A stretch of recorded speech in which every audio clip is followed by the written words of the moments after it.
The rattlesnake's fangs sank deep before Caleb Mercer even saw it strike. Pain exploded up his arm like liquid fire, and the toy horse he'd been reaching for clattered to the porch boards.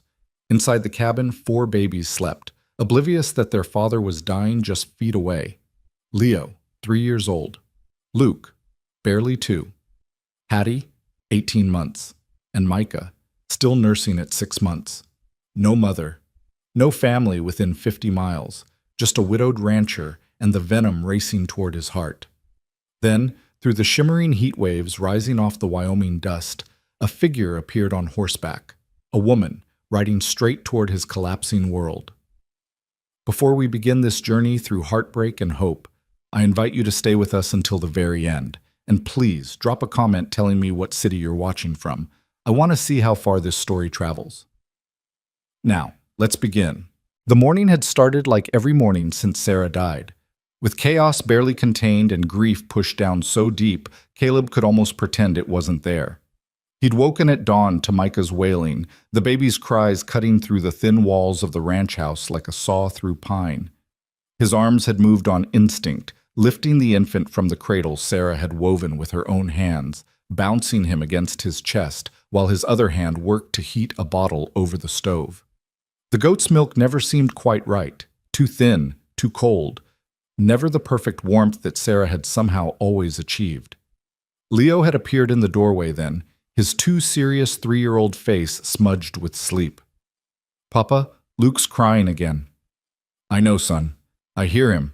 Caleb had tested the milk against his wrist, still cold, and cursed under his breath. "Go wash your face. I'll be there in a minute." But minutes multiplied like rabbits on this ranch. By the time he'd gotten Micah fed and Luke changed and Hattie unstuck from where she'd wedged herself between the bed and the wall, the sun was already climbing toward its merciless peak. The breakfast dishes sat crusted with egg and porridge.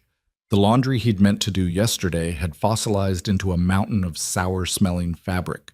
The fence in the north pasture needed mending before the cattle found the gap.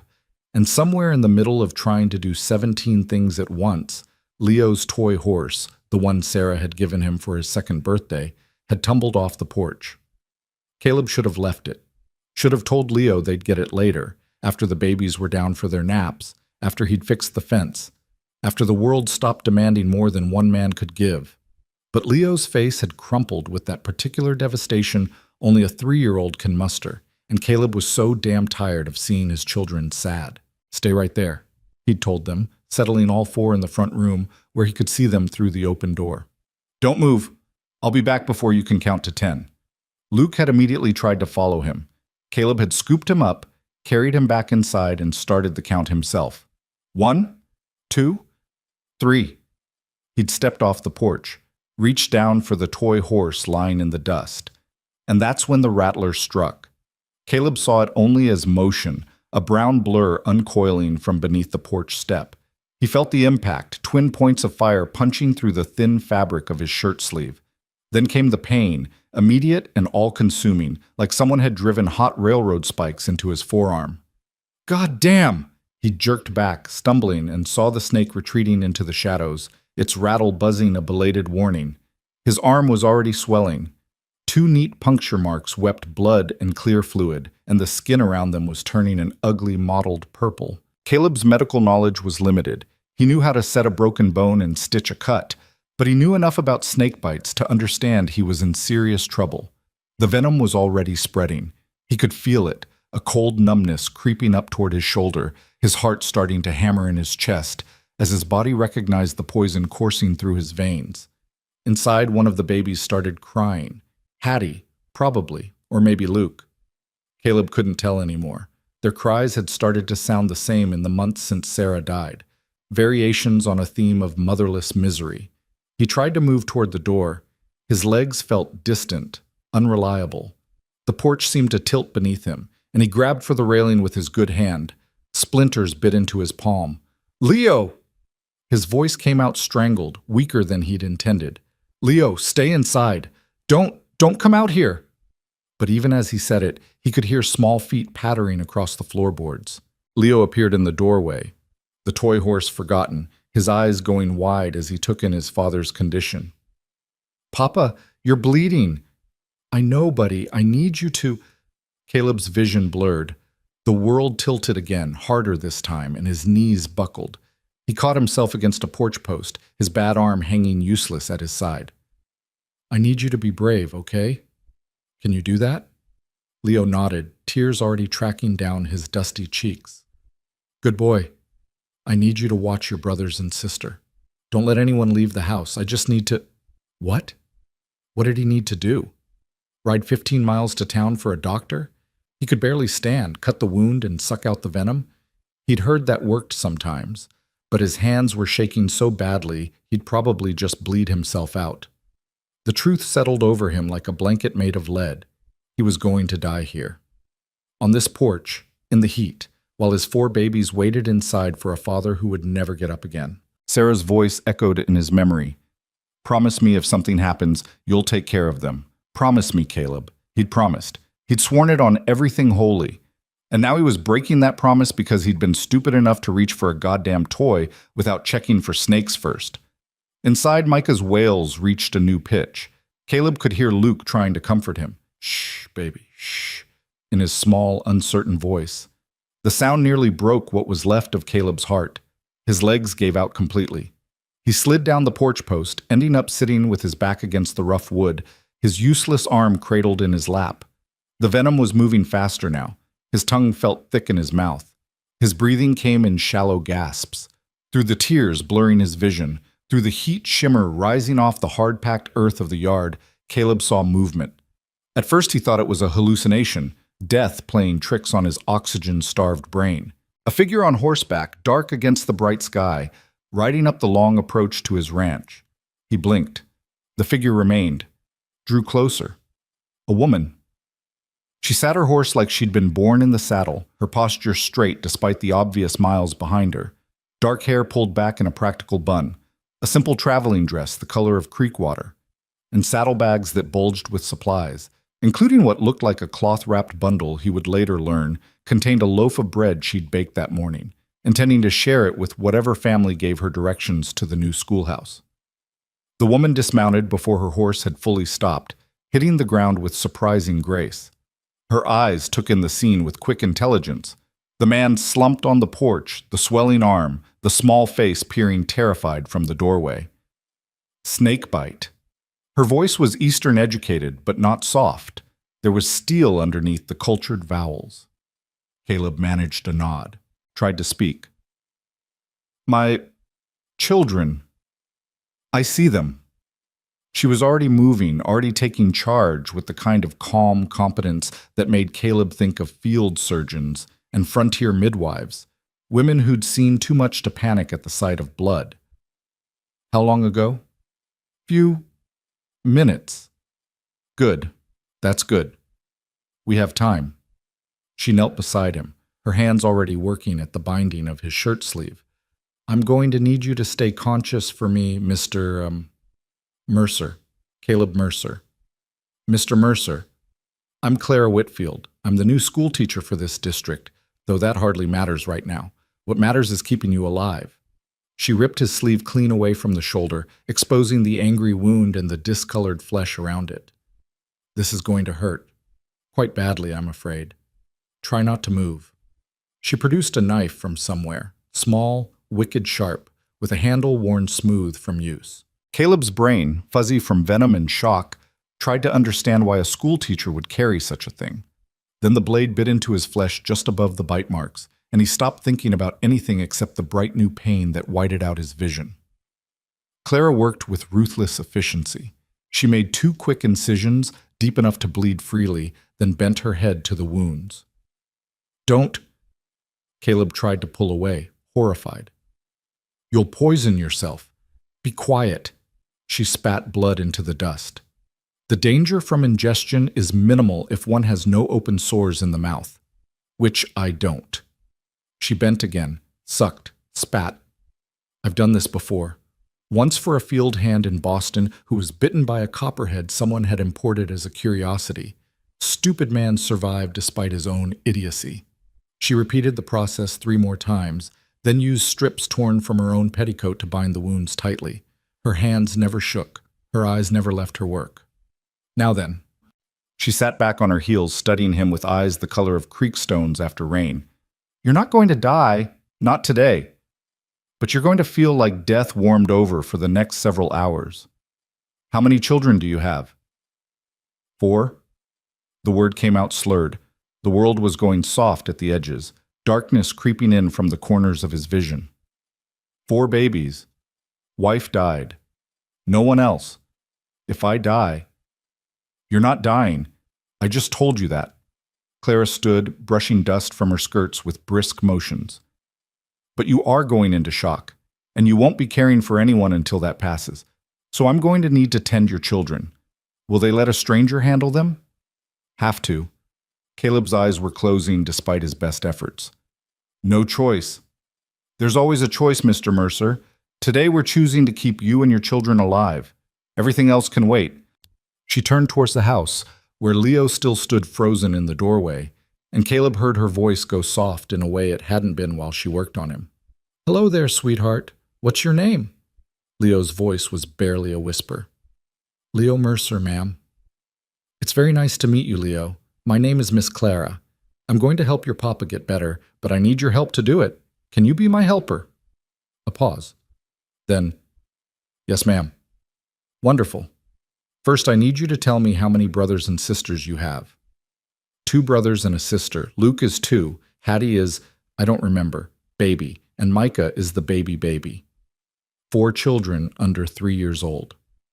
Clara's voice held something that might have been awe or might have been horror. And your papa has been managing alone? Mama died. Papa says we have to be brave.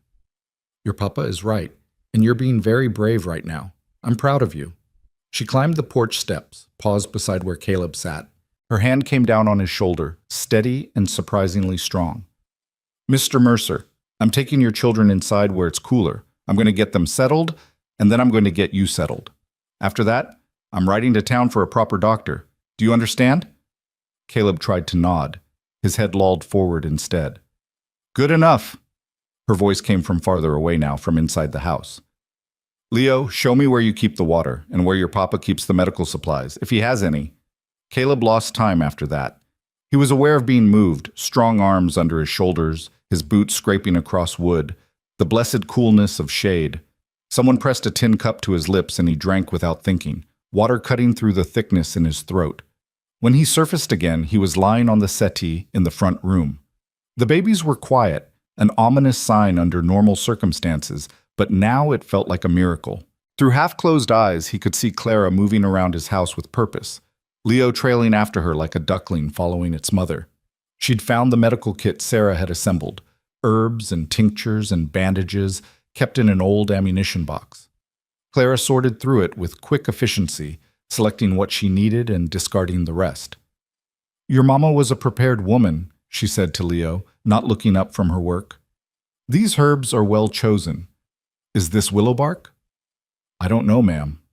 It is. Good for pain and fever. Your papa is going to need both. She was grinding something in a bowl, adding water from the kitchen pump. Can you tell me when your mama passed? I see her things are still here, still organized. It can't have been long. Spring. Leo's voice went small.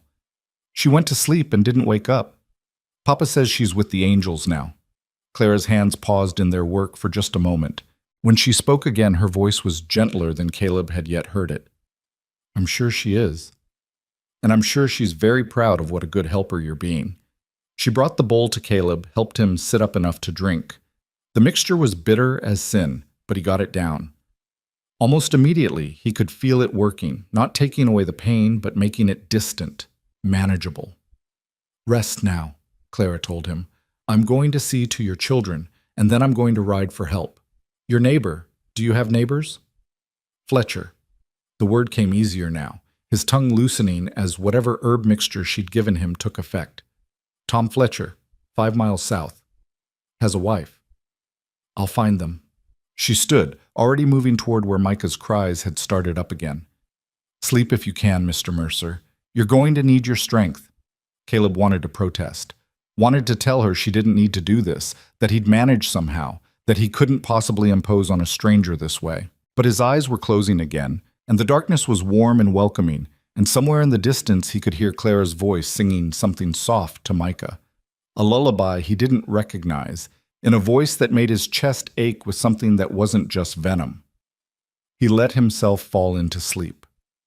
When Caleb woke, the light had changed. Late afternoon now, the sun slanting gold through the western windows. His arm throbbed with a deep, persistent ache, but the burning had subsided. The swelling seemed less. His head felt clearer. And his house was different. It took him a moment to identify what had changed. Then he realized it was clean. Not just tidy, actually clean. The breakfast dishes had been washed and stacked. The laundry mountain had been conquered and hung to dry on lines strung across the back porch. The floor had been swept. Even the windows looked like someone had taken a rag to them. More than that, it smelled different. Like something was cooking. Something that wasn't burnt porridge or overcooked beans. Caleb pushed himself upright, gritting his teeth against the wave of dizziness that followed. His legs felt like water, but they held when he stood. He made his way to the kitchen, using the wall for support. Clara stood at the stove, stirring something in the big pot Sarah used to use for stews. She'd rolled her sleeves up past her elbows, and there was flour dusted across her cheek. At the kitchen table, Luke sat in his high chair, gumming a piece of bread. Hattie was on the floor nearby, playing with wooden blocks. Leo sat on a stool beside Clara, watching her work with rapt attention. And in the corner, in the cradle, Micah slept peacefully. "You should be resting," Clara said without turning around. "You're still weak." "How did you—" Caleb gestured vaguely at the transformed kitchen. "When did you—" "Children need routine and cleanliness to thrive. Your children have been suffering from a lack of both." She turned to face him, and her expression was matter-of-fact, not accusatory. "Through no fault of your own, I should add. One man cannot do the work of two parents. It's physically impossible." "I've been trying." "I know you have. Leo has told me about all the things you do every day. You've been keeping your children alive, Mr. Mercer, which is more than many men in your position would manage. But alive is not the same as thriving." She ladled soup into a bowl, real soup with vegetables and what looked like chicken, and brought it to the table. "Sit, eat. You need to rebuild your strength." Caleb sat because his legs were shaking too badly to argue. The first spoonful of soup hit his tongue and he nearly wept. He couldn't remember the last time he'd eaten something that actually tasted like food instead of fuel. "You didn't go to the Fletchers." It wasn't a question. "I did. Mrs. Fletcher has gone to town to fetch the doctor. He should be here by nightfall. Mr. Fletcher is handling the evening feeding for your cattle." Clara returned to the stove, adjusting something. "They were horrified to learn you'd been managing alone all this time as us. Fletcher wanted to come back with me, but she's 7 months along with child and shouldn't be riding that distance twice in one day. I didn't want to be a burden to anyone. Pride is a luxury, Mr. Mercer. You have 4 children who need you alive and healthy. That means accepting help when it's offered." She glanced at Leo. "Isn't that right, Leo?" "Yes, ma'am." Leo was watching his father with serious eyes. "Miss Clara says it's not weak to need help. She says even the strongest people need help sometimes." Miss Clara is right. Caleb took another spoonful of soup, then another. He couldn't remember being this hungry. Or maybe he'd been this hungry for months and had just learned to ignore it. "Thank you for everything. I don't know how to eat." "Don't thank me yet. The night isn't over." Clara wiped her hands on the apron she'd found somewhere, probably Sarah's, from the back of some drawer. "Luke needs changing. Hattie needs to be fed. Micah will wake soon and want his bottle. Leo needs a bath. I'm sorry, sweetheart, but you do. And someone needs to read him a story before bed. And you need to rest so your body can fight off the rest of that venom." She said it all without judgment, just listing facts.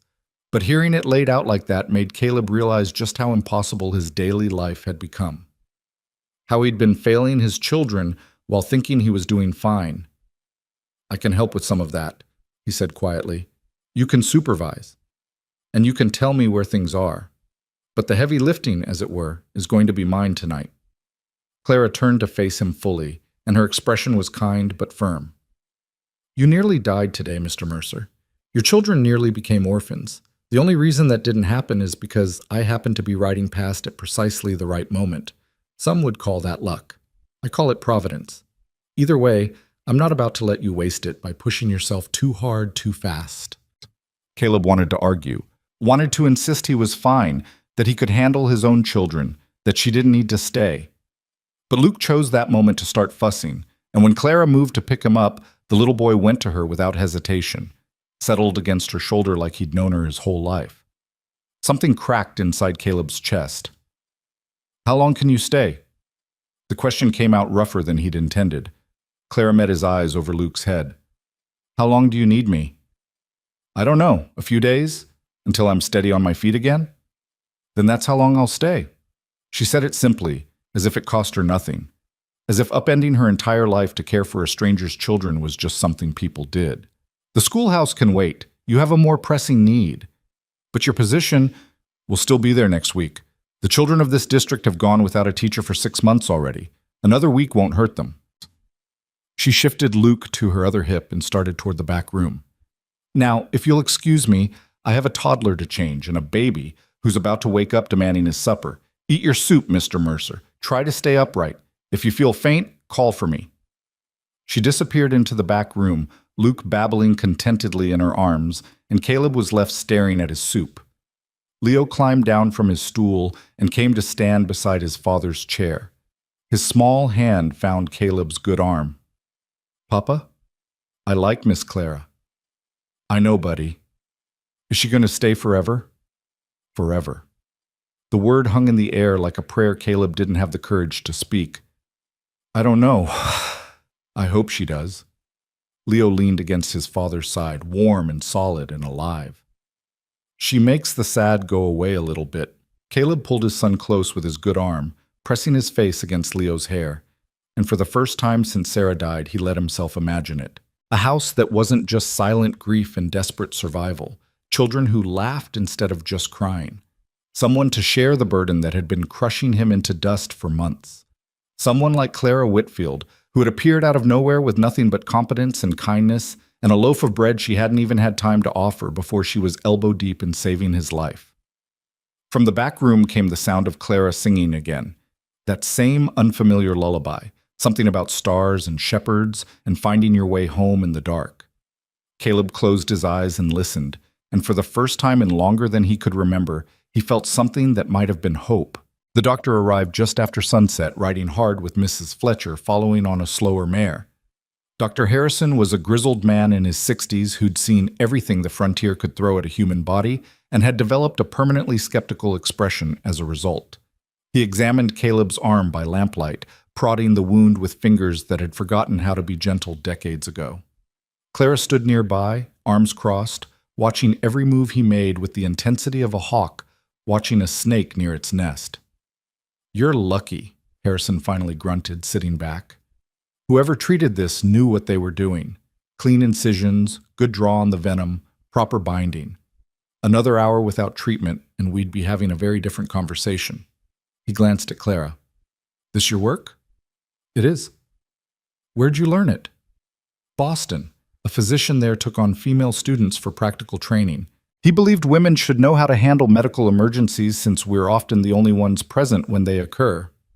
Clara's chin lifted slightly, as if daring him to challenge her credentials. Harrison just nodded. "Sensible man. You did good work. He'll be weak for a few days, might run a fever as his body purges the rest of the toxin, but he'll live." He turned to Caleb. "You need to rest. And I mean actual rest. Not that thing you've been calling rest where you still try to work a full ranch and raise 4 babies alone." "I don't have a choice." "You do now." Mrs. Fletcher stepped forward, her hands resting on her swollen belly. "Tom and I should have been helping all along. We knew Sarah passed, knew you were alone out here, and we let our own business keep us from doing the Christian thing. That ends today." "Martha, you don't need to—" "Hush." Martha Fletcher was a small woman with iron in her spine and a voice that could stop a charging bull. "Miss Whitfield has explained the situation. She'll stay here for the next week to manage the house and children. Tom will handle your cattle and any urgent repairs. I'll come by daily with meals once Miss Whitfield needs to take up her teaching position.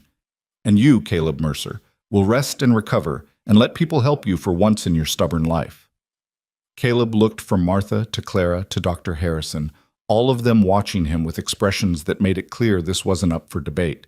Something in his chest loosened, some knot he hadn't realized he'd been carrying since Sarah died. "All right," he said quietly. "All right. Thank you." The words felt inadequate for what they were offering, but Martha just patted his good shoulder. "That's settled then. Now, I brought chicken and dumplings for tomorrow, and Tom's got your evening feed handled. Miss Whitfield, you need anything from town? More willow bark would be useful, and laudanum if Mr. Mercer's pain gets worse." Clara walked Martha to the door, the two women talking in low voices about supplies and schedules and all the mundane details that made survival possible out here. Dr. Harrison packed his bag, declining the offer of payment with a wave of his hand. "Call it even for all the times you've helped pull calves at my brother's place. Just promise me you'll actually rest." "I promise." "Good, because if you die and leave those babies orphaned, I'll find a way to bring you back just so I can kill you myself for being stupid." Harrison softened the words with something that might have been a smile. "Your Sarah was a fine woman. She'd want you alive and whole for those children." After they left, the house settled into quiet. Clara moved through the evening routine with Leo's help. Bottles for Micah, a simple supper of bread and butter for the older children, baths in the big tin tub she'd found hanging outside. She'd heated water on the stove, tested the temperature with her elbow like she'd done it 1,000 times before. Caleb watched from his chair, too weak to do more than supervise, and felt his heart crack open a little more with each gentle gesture. The way Clara dried Hattie's hair, patient through the tangles. The way she let Luke pour his own water, even though half of it ended up on the floor. The way she made Leo laugh by pretending to be a dragon who was terrified of soap. These children had been surviving. Now they were living again. When the babies were finally down, Leo in his little bed, Luke and Hattie in the crib they still shared, Micah in his cradle, Clara came back to the front room. She'd changed into a nightdress she'd borrowed from Sarah's trunk, and her dark hair hung loose around her shoulders. "You should sleep too," she said, moving to bank the fire. "The doctor said you might fever tonight. I'll be listening for you." "Where will you sleep?" "Sarah's rocking chair, there by the cradle. I've slept in worse places." She caught his expression. "Don't argue, Mr. Mercer. You need the bed, and I need to be close to Micah in case he wakes. At least take some blankets. I have blankets. Now stop worrying about my comfort and focus on your own recovery." But her voice was kind as she said it, and when she helped him stand, her arm around his waist was steady and sure. She got him settled in the bedroom, Sarah's bedroom, though all traces of his wife had been carefully tucked away in trunks and drawers. The room smelled like lye soap and fresh air instead of sickness and grief. Clara had even changed the sheets. "I'll check on you in a few hours," she said, adjusting the blanket over him. "If you need anything before then, just call out." "Clara, Miss Whitfield, I don't know how to thank you." She paused at the doorway, silhouetted against the lamplight from the front room. "You don't need to thank me, Mr. Mercer. This is what people do for each other, or at least what they should do." Then she was gone, leaving Caleb alone in the dark with his thoughts and the distant sound of her humming that lullaby again. He fell asleep to the sound of it and dreamed of Sarah smiling at him, telling him it was all right to let someone help, telling him it was all right to hope again.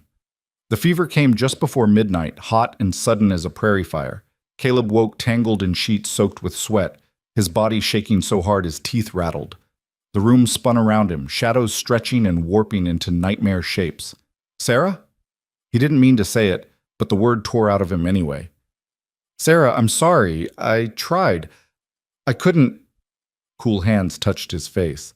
A woman's voice, low and steady, but not Sarah's. "Shh, Mr. Mercer. You're all right. It's just the fever. I'm here." "Can't do this alone," he mumbled, only half aware of what he was saying. "Too much. Too hard. The babies, they need you alive, and you're going to be alive. Do you hear me? This is just your body fighting. Let it fight." Something pressed against his lips. A cup. "Drink this." Slowly. He drank. Bitter herbs and cool water. His body rebelled, wanting to reject it, but Clara's hand on the back of his neck was firm.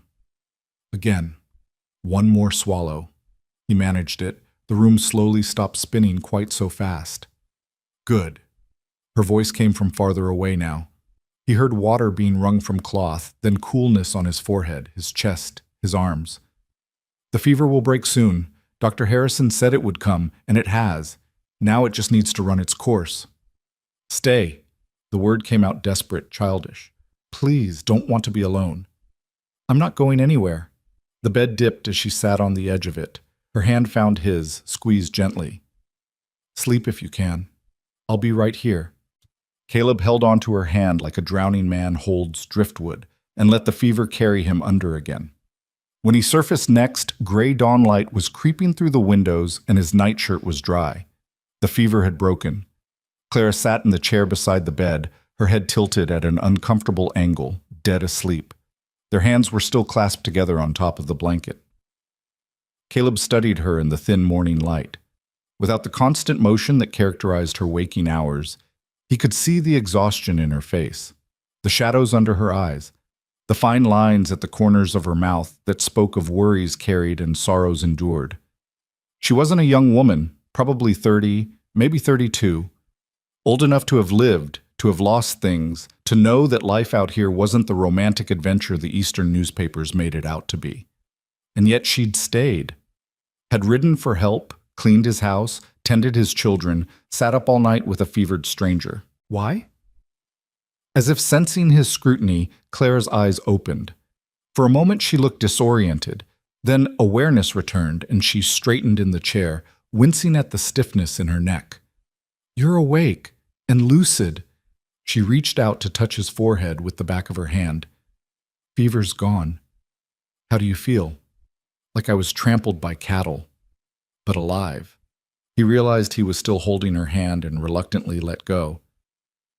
Did you sleep at all? Enough. She stood, smoothing her borrowed nightdress. I should check on the children. Micah will be wanting his bottle soon. Clara, last night, did I... He couldn't quite remember what he'd said in his delirium, only that he'd said too much, revealed too much. You were feverish. People say all sorts of things when they're feverish. Her expression gave nothing away. Don't worry about it. But something in her eyes told him she remembered every word.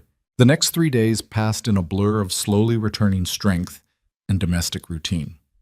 Caleb graduated from the bed to the chair, from the chair to short walks around the house, from the house to the porch where he could sit in the sun and watch Tom Fletcher mending his fences. And through it all, Clara was there, not hovering, not coddling, but present. A steady force that seemed to know exactly when to push him to do more and when to make him rest. She ran his household with quiet efficiency, learning where everything was kept and how each child liked things done. Leo appointed himself her constant shadow, trailing after her, asking endless questions about Boston and books and whether dragons were real. Luke grew brave enough to climb into her lap during story time. Even Hattie, who'd been wary at first, started reaching for Clara when she cried. Only Micah seemed to resist, fussing whenever Clara tried to feed him, arching away from her shoulder. It was the one thing that seemed to frustrate her. He knows I'm not his mother, she said one afternoon, walking the screaming baby back and forth across the front room. Babies can tell. He's just hungry. Caleb pushed himself up from his chair, still moving carefully. Let me try. He took Micah, settled into Sarah's rocking chair, and offered the bottle. Micah latched on immediately, his cries cutting off like someone had turned a switch. Clara stood watching, her arms wrapped around herself. What am I doing wrong? Nothing. He's 6 months old. Sarah only passed 2 months ago. He still remembers her smell, her heartbeat. Caleb shifted Micah to a more comfortable position. Give him time. He'll come around. And if he doesn't? Children need consistency, Mr. Mercer. They need to know who's caring for them. If I'm only here temporarily... She cut herself off, but the implication hung in the air between them. If she was only here temporarily, what happened when she left? Would Micah learn to trust her only to have her disappear like his mother had? Would all the children? Would Caleb? How much longer can you stay? He asked quietly. Clara moved to the window, looking out at the endless Wyoming grassland. I'm expected at the schoolhouse Monday next. That gives us 4 more days. 4 days. Less than a week. Then she'd ride away and his life would return to what it had been. Impossible, exhausting, slowly crushing him under its weight, despite Martha Fletcher's promises of help. "We should talk," Clara said, still facing the window, "about what arrangements you'll make. For the children." Martha said she'd help. Martha is 7 months pregnant with her 4th child and lives 5 miles away. She can bring meals, certainly, but she can't be here every day. She can't tend 4 babies while also managing her own household. Clara turned to face him, her expression serious. "You need live-in help, Mr. Mercer. A housekeeper or a wife?" The word wife landed between them like a stone dropped in still water. "I can't just... Sarah's only been gone 2 months. I'm not suggesting you could, or should." Clara's voice was gentle but firm. "I'm being practical. Those children need consistent care from someone who lives here, who can give them the attention they need. You need a partner to share the burden of this ranch and this family. That's not betraying Sarah's memory. That's honoring the children she left behind." Caleb looked down at Micah, now sleeping in his arms, milk-drunk and peaceful. How does a man even go about finding someone willing to take on 4 babies in a struggling ranch? The same way anyone finds a spouse out here: newspaper advertisements, introductions from friends, mail-order bride services. She said it matter-of-factly, as if discussing the price of cattle. There are plenty of women back east who'd welcome the chance at a new life, even one that comes with considerable responsibility. You make it sound like a business transaction. Most marriages are, in one way or another. At least out here, people are honest about it. Clara moved closer, her eyes searching his face. Would that be so terrible? A marriage based on mutual need and respect rather than romantic attachment. Is that what you'd want? The question escaped before Caleb could stop it. If you were looking for a husband? Something flickered in Clara's expression. Surprise, maybe, or something more complicated. What I want is irrelevant. I have a teaching position waiting for me. A career I've worked years to achieve. That's not something I'd give up lightly. But if you were looking, Caleb pressed, not quite sure why he couldn't let it go. Would you want romance, or would practical be enough? Clara was quiet for a long moment. When she spoke, her voice was softer than he'd ever heard it.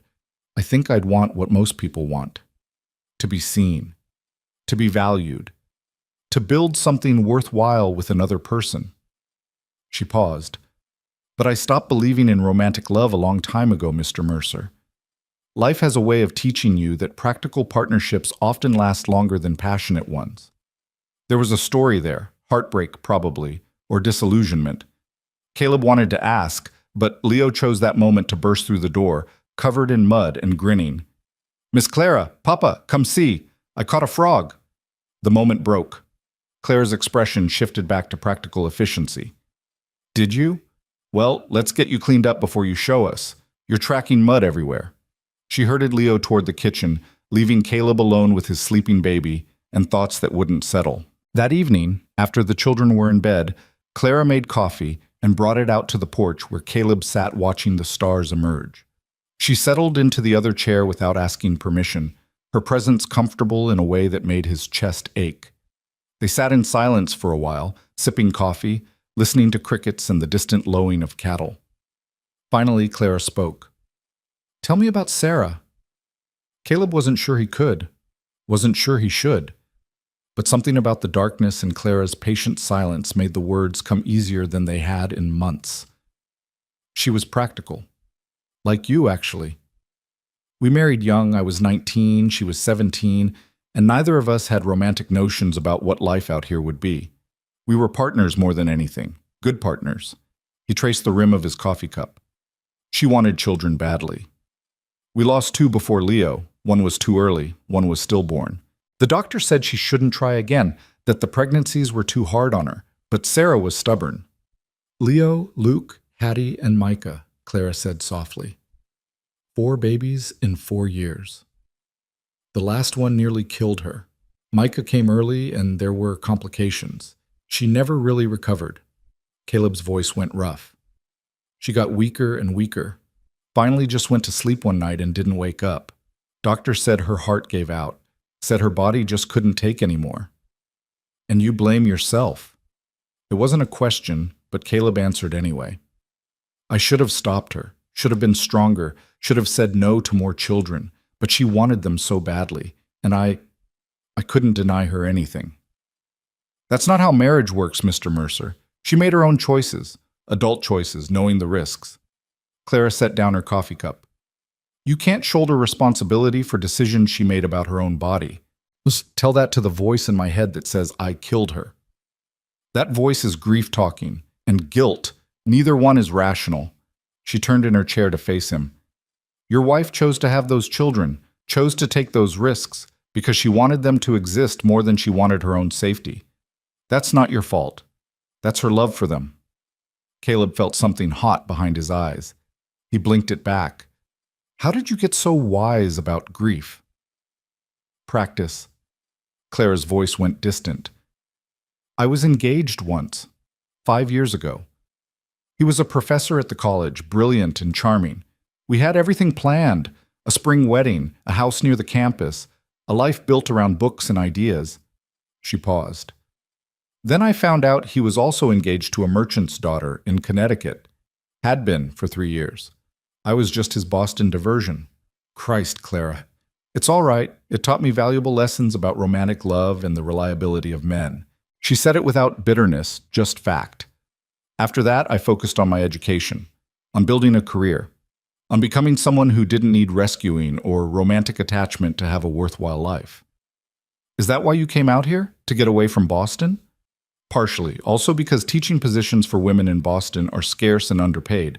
Out here, I can make 3 times what I'd make back east, and I can actually use my medical training when emergencies arise. She smiled slightly. Plus, no one cares if I'm an old maid who was jilted at the altar. Out here, I'm just the new school teacher. You're not an old maid. I'm 32 and unmarried. By any Eastern standard, I'm firmly on the shelf. She didn't sound bothered by it. But that's fine. I've made my peace with it. Caleb wanted to tell her that any man who'd choose someone else over her was a fool. Wanted to say she deserved better than peace with loneliness. That she deserved someone who'd see her strength and brilliance and want to build a life with her. But the words stuck in his throat, too raw and revealing. Instead he said, Thank you for telling me. Fair exchange. You told me about Sarah. Clara stood, gathering the coffee cups. I should get some sleep. Micah will be up in a few hours. Clara, wait. She paused at the door. These last few days, having you here, it's been... He struggled for words that wouldn't sound desperate or presumptuous. The children are happy again. The house feels alive. I didn't realize how much we'd all been just surviving until you showed us what living could look like. Clara's hand tightened on the doorframe. Mr. Mercer, I know you have to leave Monday. I know you have a position waiting. I'm not asking you to give that up. He forced himself to meet her eyes. I'm just saying thank you for giving us this week, for showing us there could be something better than what we've had. For a moment, Clara looked like she might say something more, something important. But then she just nodded, whispered, "Good night," and disappeared inside.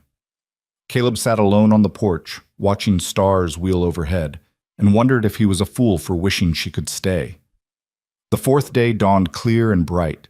Caleb's arm was nearly healed, the swelling gone, only a deep ache remaining when he used it too much. He could do most things now, lift Micah, help with breakfast, handle small chores around the house, which meant Clara could leave with a clear conscience. She spent the day preparing, washing her traveling dress, checking her horse's shoes, organizing instructions for Martha Fletcher about the children's routines. She worked with the same efficiency she brought to everything, but something was off. Her smiles didn't quite reach her eyes. Her hands stilled sometimes in the middle of tasks, as if she'd forgotten what she was doing. The children sensed it too.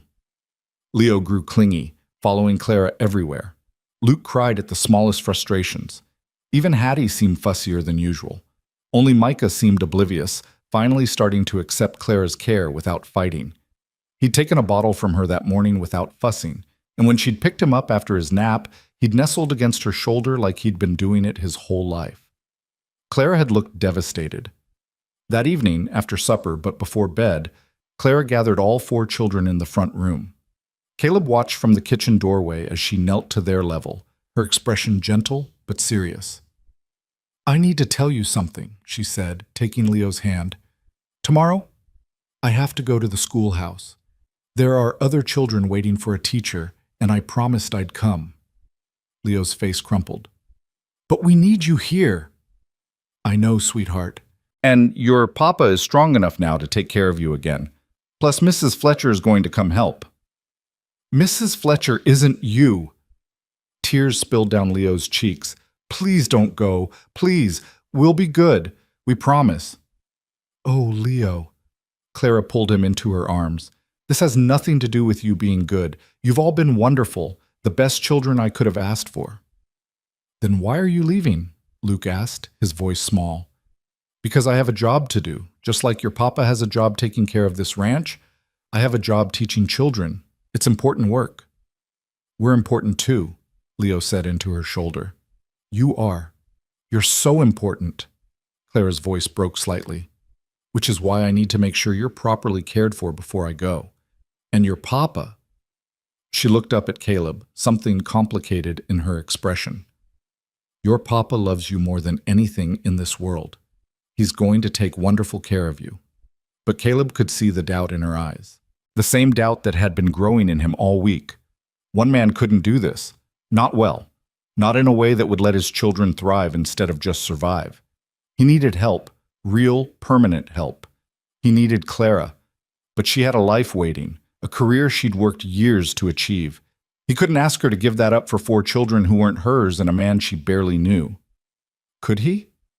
Later, after the children were finally in bed, Leo still sniffling, Luke clutching his blanket like a lifeline, Caleb found Clara on the porch. She stood at the railing, staring out at the dark prairie, her shoulders tense. They'll be all right, he said quietly, coming to stand beside her. Children are resilient. So everyone keeps saying, Clara didn't look at him. Doesn't make it hurt less to leave them. You could stay. The words hung in the air between them. Clara's hands tightened on the porch rail. Mr. Mercer, just listen, please. Caleb turned to face her, his heart hammering. I know this is sudden. I know you have a position waiting. But these last few days, Clara, you've brought life back to this house. Not just for the children. For me, too. You're grateful. That's natural. But gratitude isn't a foundation for... It's not just gratitude. He stepped closer, watching her profile in the starlight. You're brilliant with them, patient and firm, and exactly what they need. And you fit here, like this place was waiting for you. I have a career. You could teach here, in town. It's only 5 miles. You could ride in during the week, come home at nights. He was talking too fast, too desperate, but couldn't stop. Or teach from here. Some of the ranch children need tutoring. You could... Caleb. She finally turned to face him, and her eyes were bright with unshed tears. What exactly are you asking me? He took a breath. Let it out. Took the leap. Marry me. Clara stared at him. You can't be serious. I am. Completely serious. The words came easier now that he'd started. Not a romantic proposal. A practical one. You said yourself that's what works out here. A partnership based on mutual need and respect. I've been here less than a week. Long enough to see what we both need. You need a place where your skills are valued, where you can use your medical training and your education. I need help with these children and this ranch. We could help each other. That's insane. No more insane than any other frontier marriage. How many couples out here married after knowing each other a week? A day? He reached out, stopping just short of touching her. Clara, I'm not asking you to love me. I'm asking you to be my partner, to help me raise these children and run this ranch. In return, you'd have a home, security, a family, and respect. God, Clara, such respect. She was shaking her head, but her eyes told a different story. He could see her turning it over, weighing the possibilities. What about romance? What about... We're both too practical for romance. You said so yourself. He managed a slight smile. But we could have something better, something solid, built on honesty and mutual goals and genuine care for each other's well-being. The children adore you. You know they do. Your wife just died 2 months ago, and Sarah would want this. She'd want her children cared for by someone capable and kind. She'd want me to have help instead of drowning alone. His voice went rough. Please, Clara. At least think about it. Clara turned back to the prairie, silent for so long Caleb thought she'd refuse. Then, quietly, what would people say? That we're practical, that we're doing what's best for the children, that we're two sensible adults making sensible choices. He stepped closer. What do you say? She was quiet for another long moment. Then, I say, I need to think about it. Give me tonight. It wasn't a yes, but it wasn't a no either. Caleb nodded, not trusting his voice, and left her alone with her thoughts and the endless Wyoming stars. Inside, he checked on his children, all four sleeping peacefully, unaware their entire future might be decided by dawn. He thought about Sarah, about whether she'd approve or be horrified. But all he could remember was her voice in those final weeks. Promise me you won't try to do this alone. Promise me you'll find help. He'd promised. Maybe this was how he'd keep that promise. He just had to hope that when morning came, Clara Whitfield would still be there. Caleb didn't sleep. He lay in the darkness, listening to the house settle around him, every creak of floorboard making his heart jump, with the hope that Clara was coming to give him her answer. But the night passed in silence, broken only by Micah's brief crying at 2 a.m. and the sound of Clara's soft footsteps as she tended to him. When dawn finally came, pale and hesitant through the eastern windows, Caleb rose and dressed with hands that wouldn't quite steady. He found Clara already in the kitchen, fully dressed in her traveling clothes, her hair pinned up with severe precision. Her packed saddlebags sat by the door. His heart sank. Coffee? She asked without looking at him, her voice carefully neutral. Please. He sat at the table, watching her move through the familiar motions of preparing breakfast. She'd learned where everything was kept, had developed her own rhythm in this kitchen. The thought that this might be the last time he'd see it made his chest tight. She poured 2 cups, set one before him, and finally met his eyes. Her expression was unreadable. I didn't sleep, she said. Neither did I. I made a list, pros and cons, practical considerations, potential complications. She pulled a folded paper from her pocket, smoothed it on the table between them. Her handwriting covered both sides in neat, orderly columns. I'm a rational person, Mr. Mercer. I don't make decisions based on emotion. I know. His throat felt tight.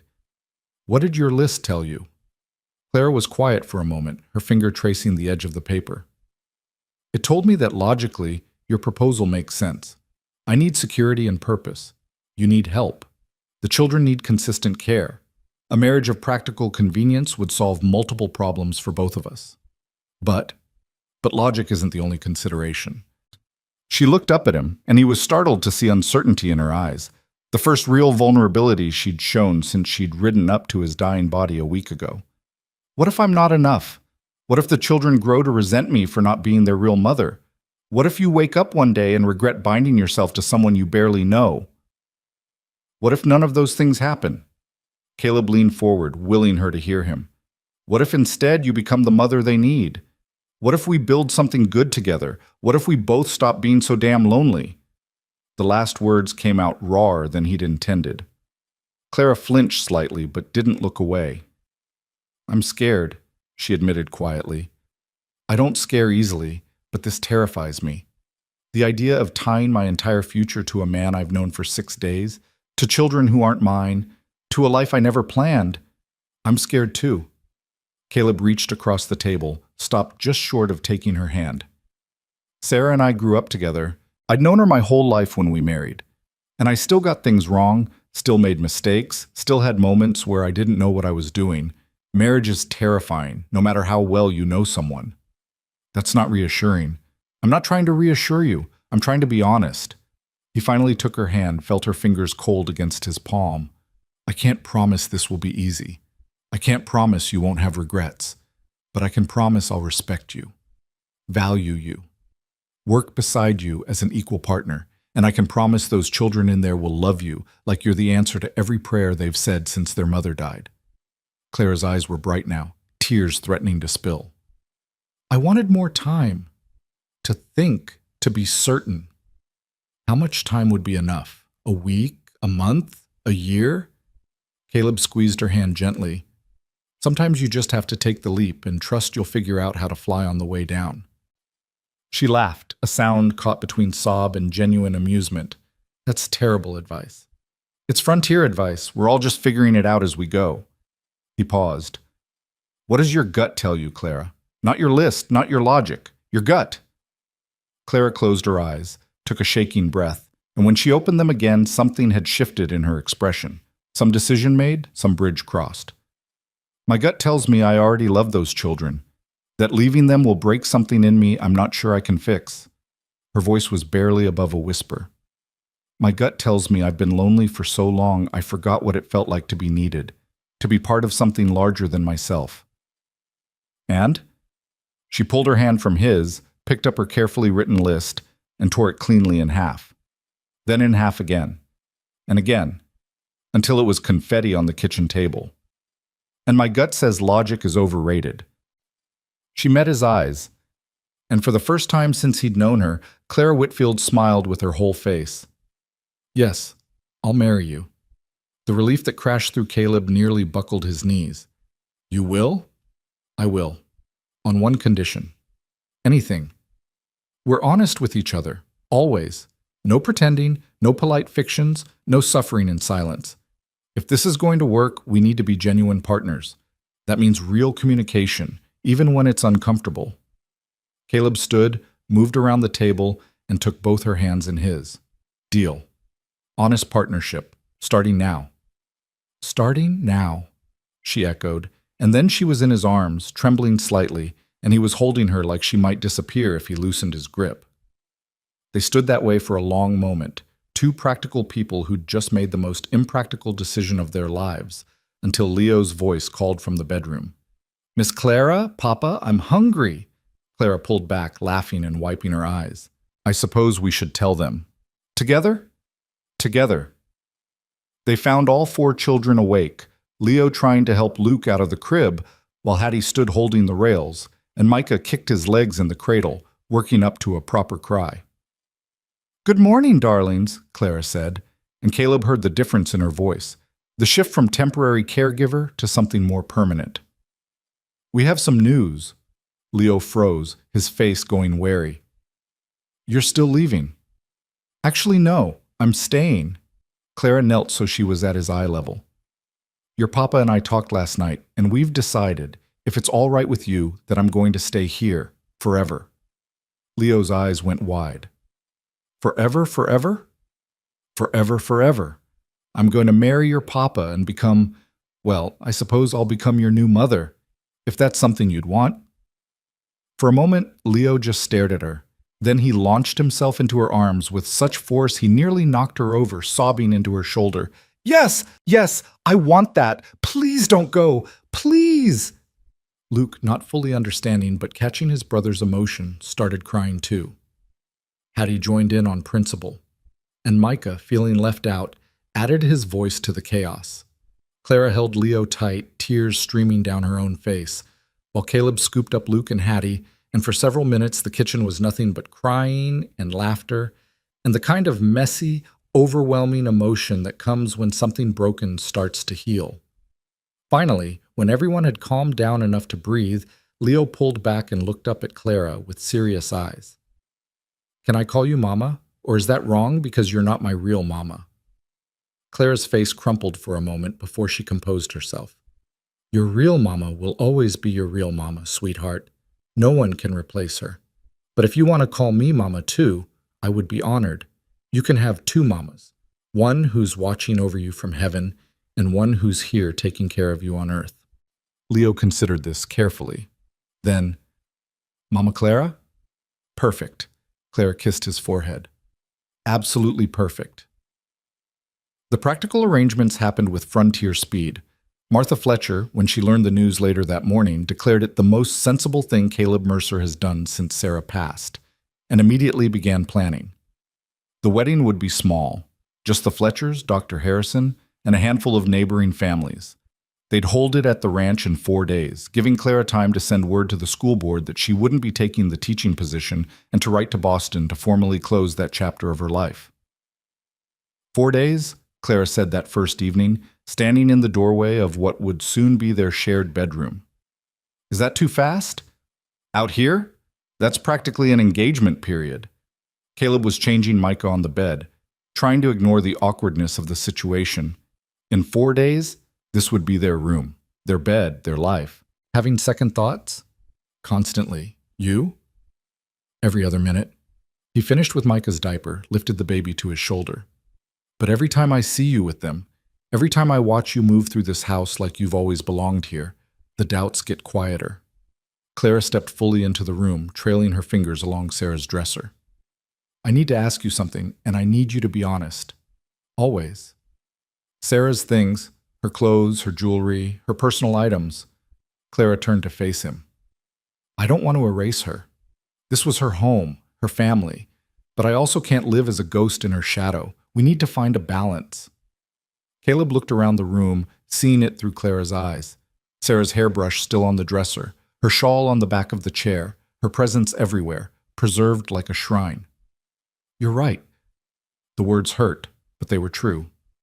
The children need to remember her, but they also need to see you as your own person, not just Sarah's replacement. He thought for a moment. What if we packed most of her things in a trunk, kept a few special items out for the children, her mother's wedding ring for Hattie someday, her father's watch for the boys, but made space for your things too? Clara nodded slowly. That seems fair. And Caleb? I'll never ask you to forget her, never ask you to pretend she didn't exist. She gave you these beautiful children. She was part of building this home. I want to honor that. Even though it means sharing me with a ghost? We all have ghosts. Clara moved closer, reaching out to touch Micah's soft hair. The man who betrayed me back in Boston is my ghost. The life I thought I'd have, the career I'm giving up, those are ghosts too. Marriage is learning to live with each other's ghosts and building something new anyway. Caleb shifted Micah to his other shoulder, suddenly needing to say something he hadn't quite figured out how to voice.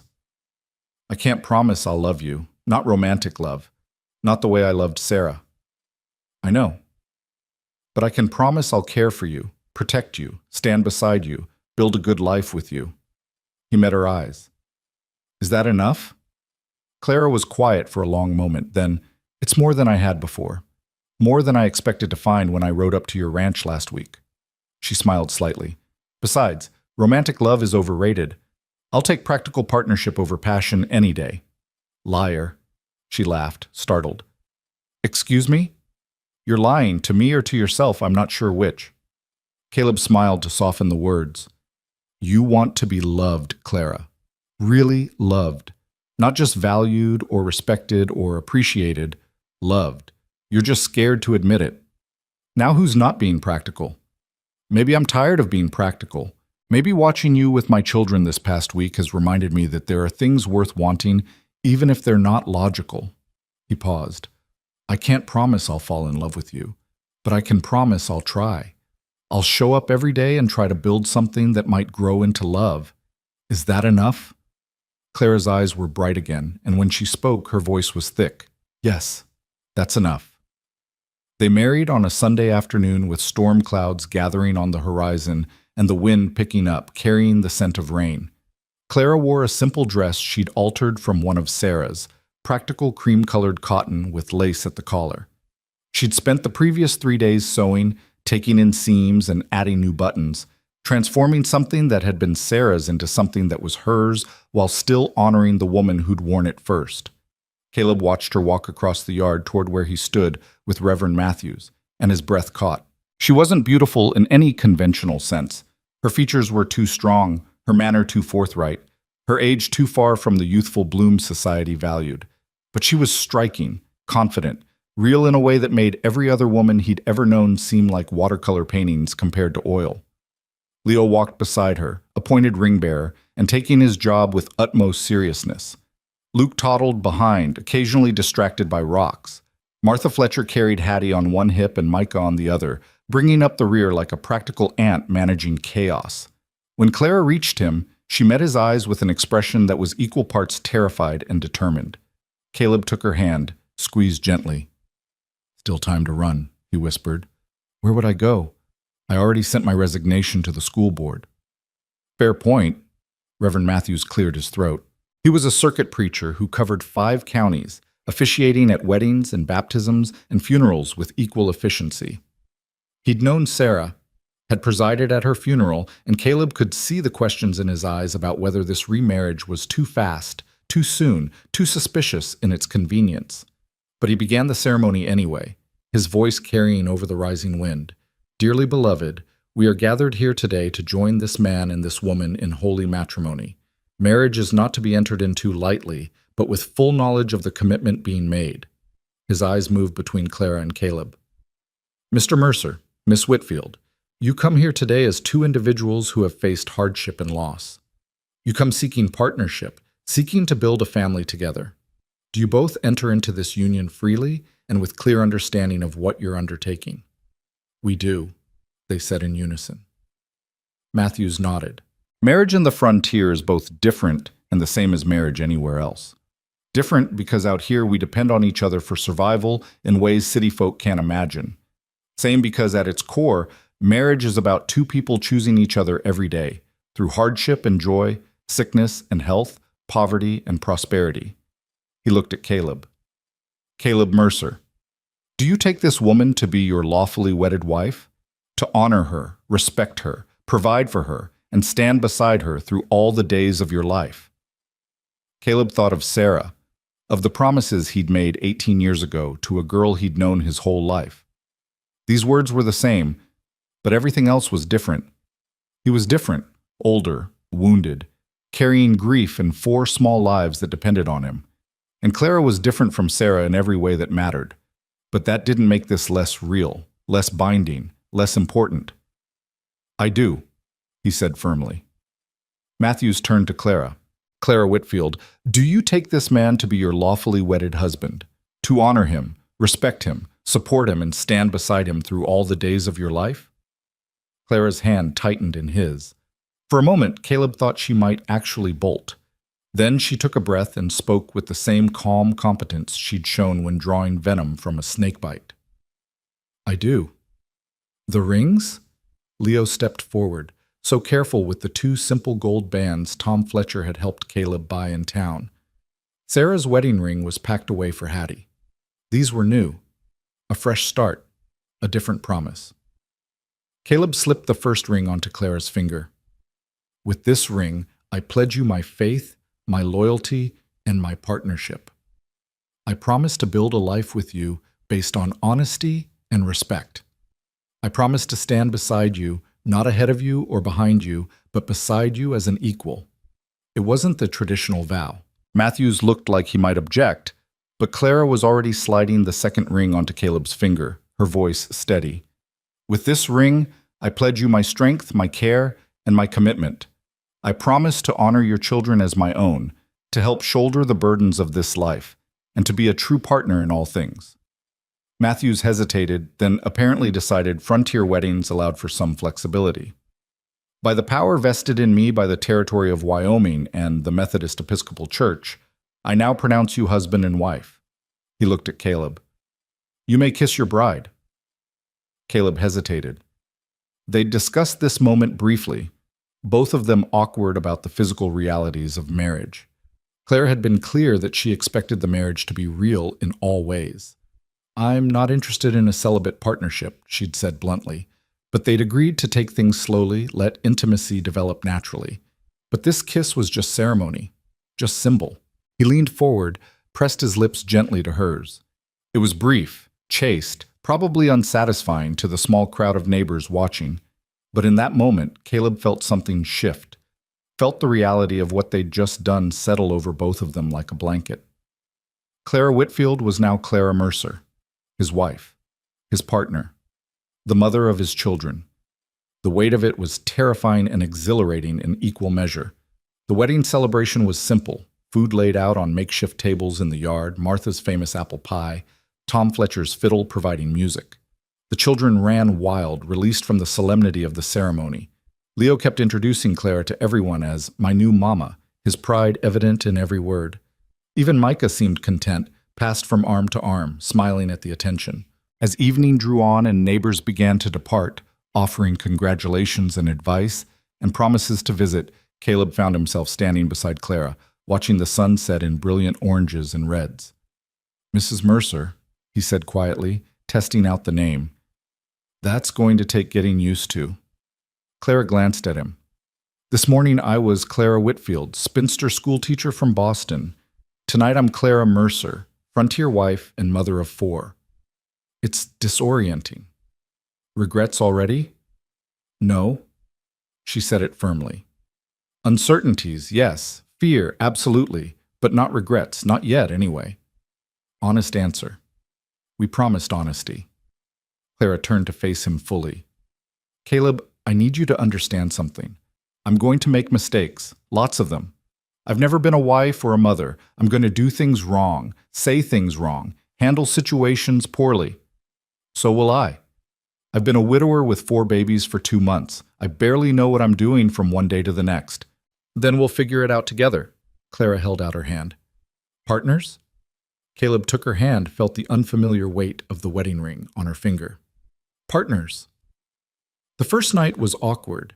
They'd agreed Clara would move into the main bedroom, their bedroom now, while the children stayed in their various beds in the other room.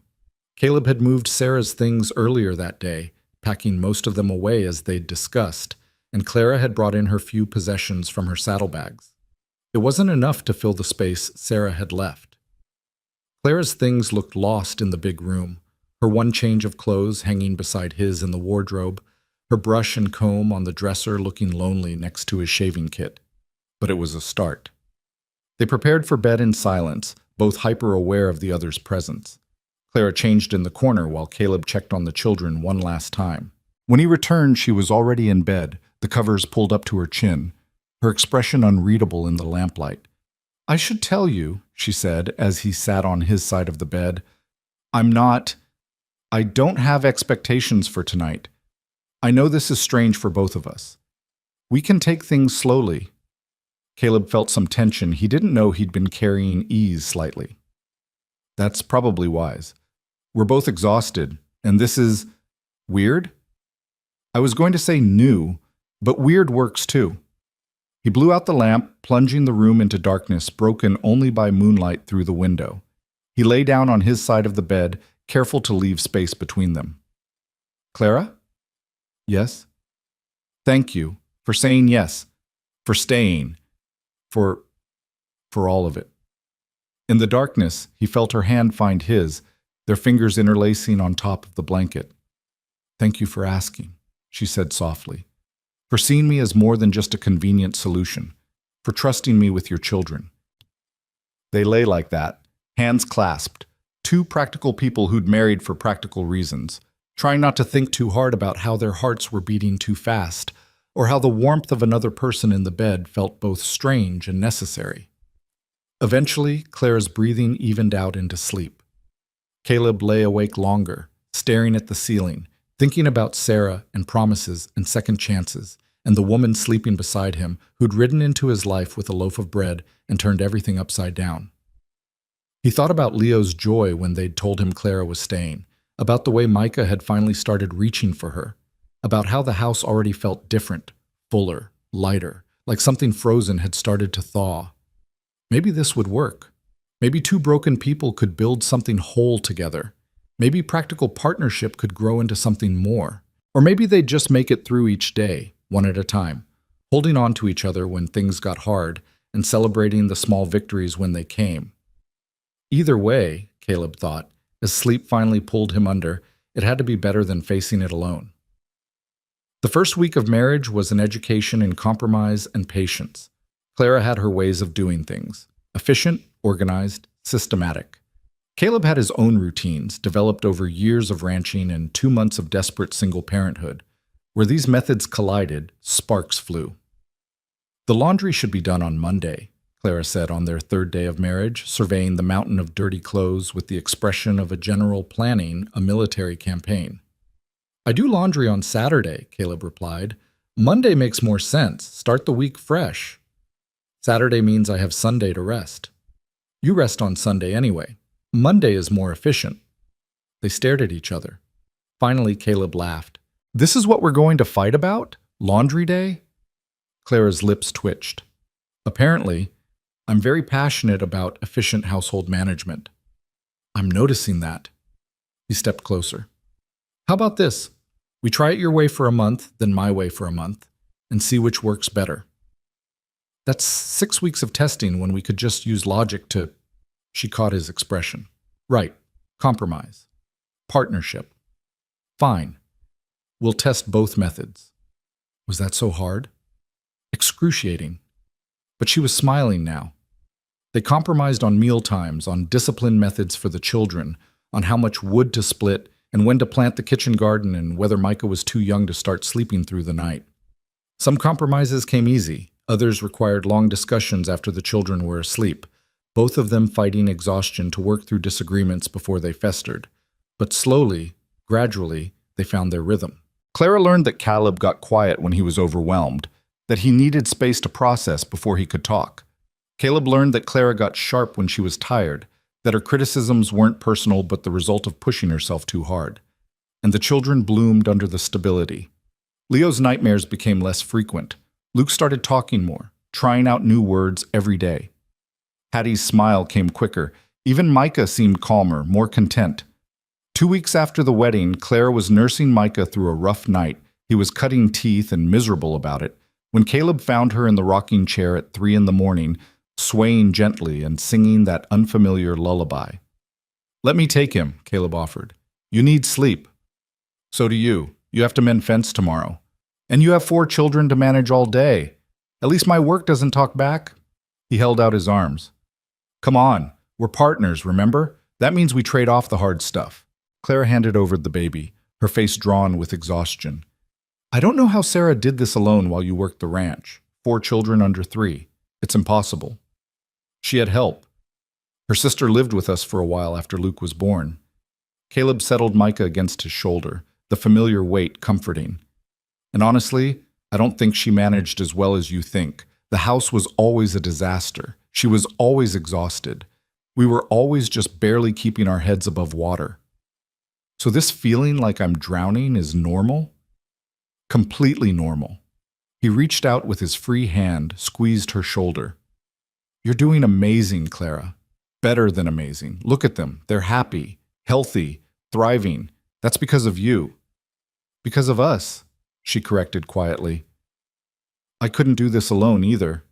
Micah finally settled, his cries diminishing to whimpers and then silence. Clara stood, stretched, and impulsively kissed Caleb's cheek. Thank you, she said, for this, for seeing me as an equal instead of just hired help. The kiss was brief, casual, the kind of affectionate gesture any married couple might share. But Caleb felt it like a spark, warming something that had been cold for a long time. Go sleep, he told her gently. I've got this. She went, and Caleb sat alone in the darkness with his youngest child, wondering when exactly Clara had gone from practical solution to genuine partner, when her presence in his house had shifted from temporary relief to permanent necessity, when he'd started looking forward to her smile, her laugh, her sharp observations about everything from politics to the proper way to make biscuits, when somewhere in the chaos of daily life, she'd become not just his wife, but his friend. It was a dangerous thing to realize. Friendship could become affection, affection could become attachment, and attachment made loss unbearable. He'd lost Sarah. He wasn't sure he could survive losing someone else he cared about. But as Micah's breath evened out into sleep and the house settled around him, Caleb acknowledged a truth he'd been avoiding. It was already too late to protect his heart. Claire had slipped past his defenses without even trying, armed with nothing but competence and kindness and a determination to make his impossible life somehow work. He was attached, invested, beginning to care in ways that went far beyond practical partnership. And judging by the gentle kiss she'd just given him, by the way her eyes lingered on him when she thought he wasn't looking, by the small gestures of affection that had started creeping into their daily interactions, she might be feeling it too.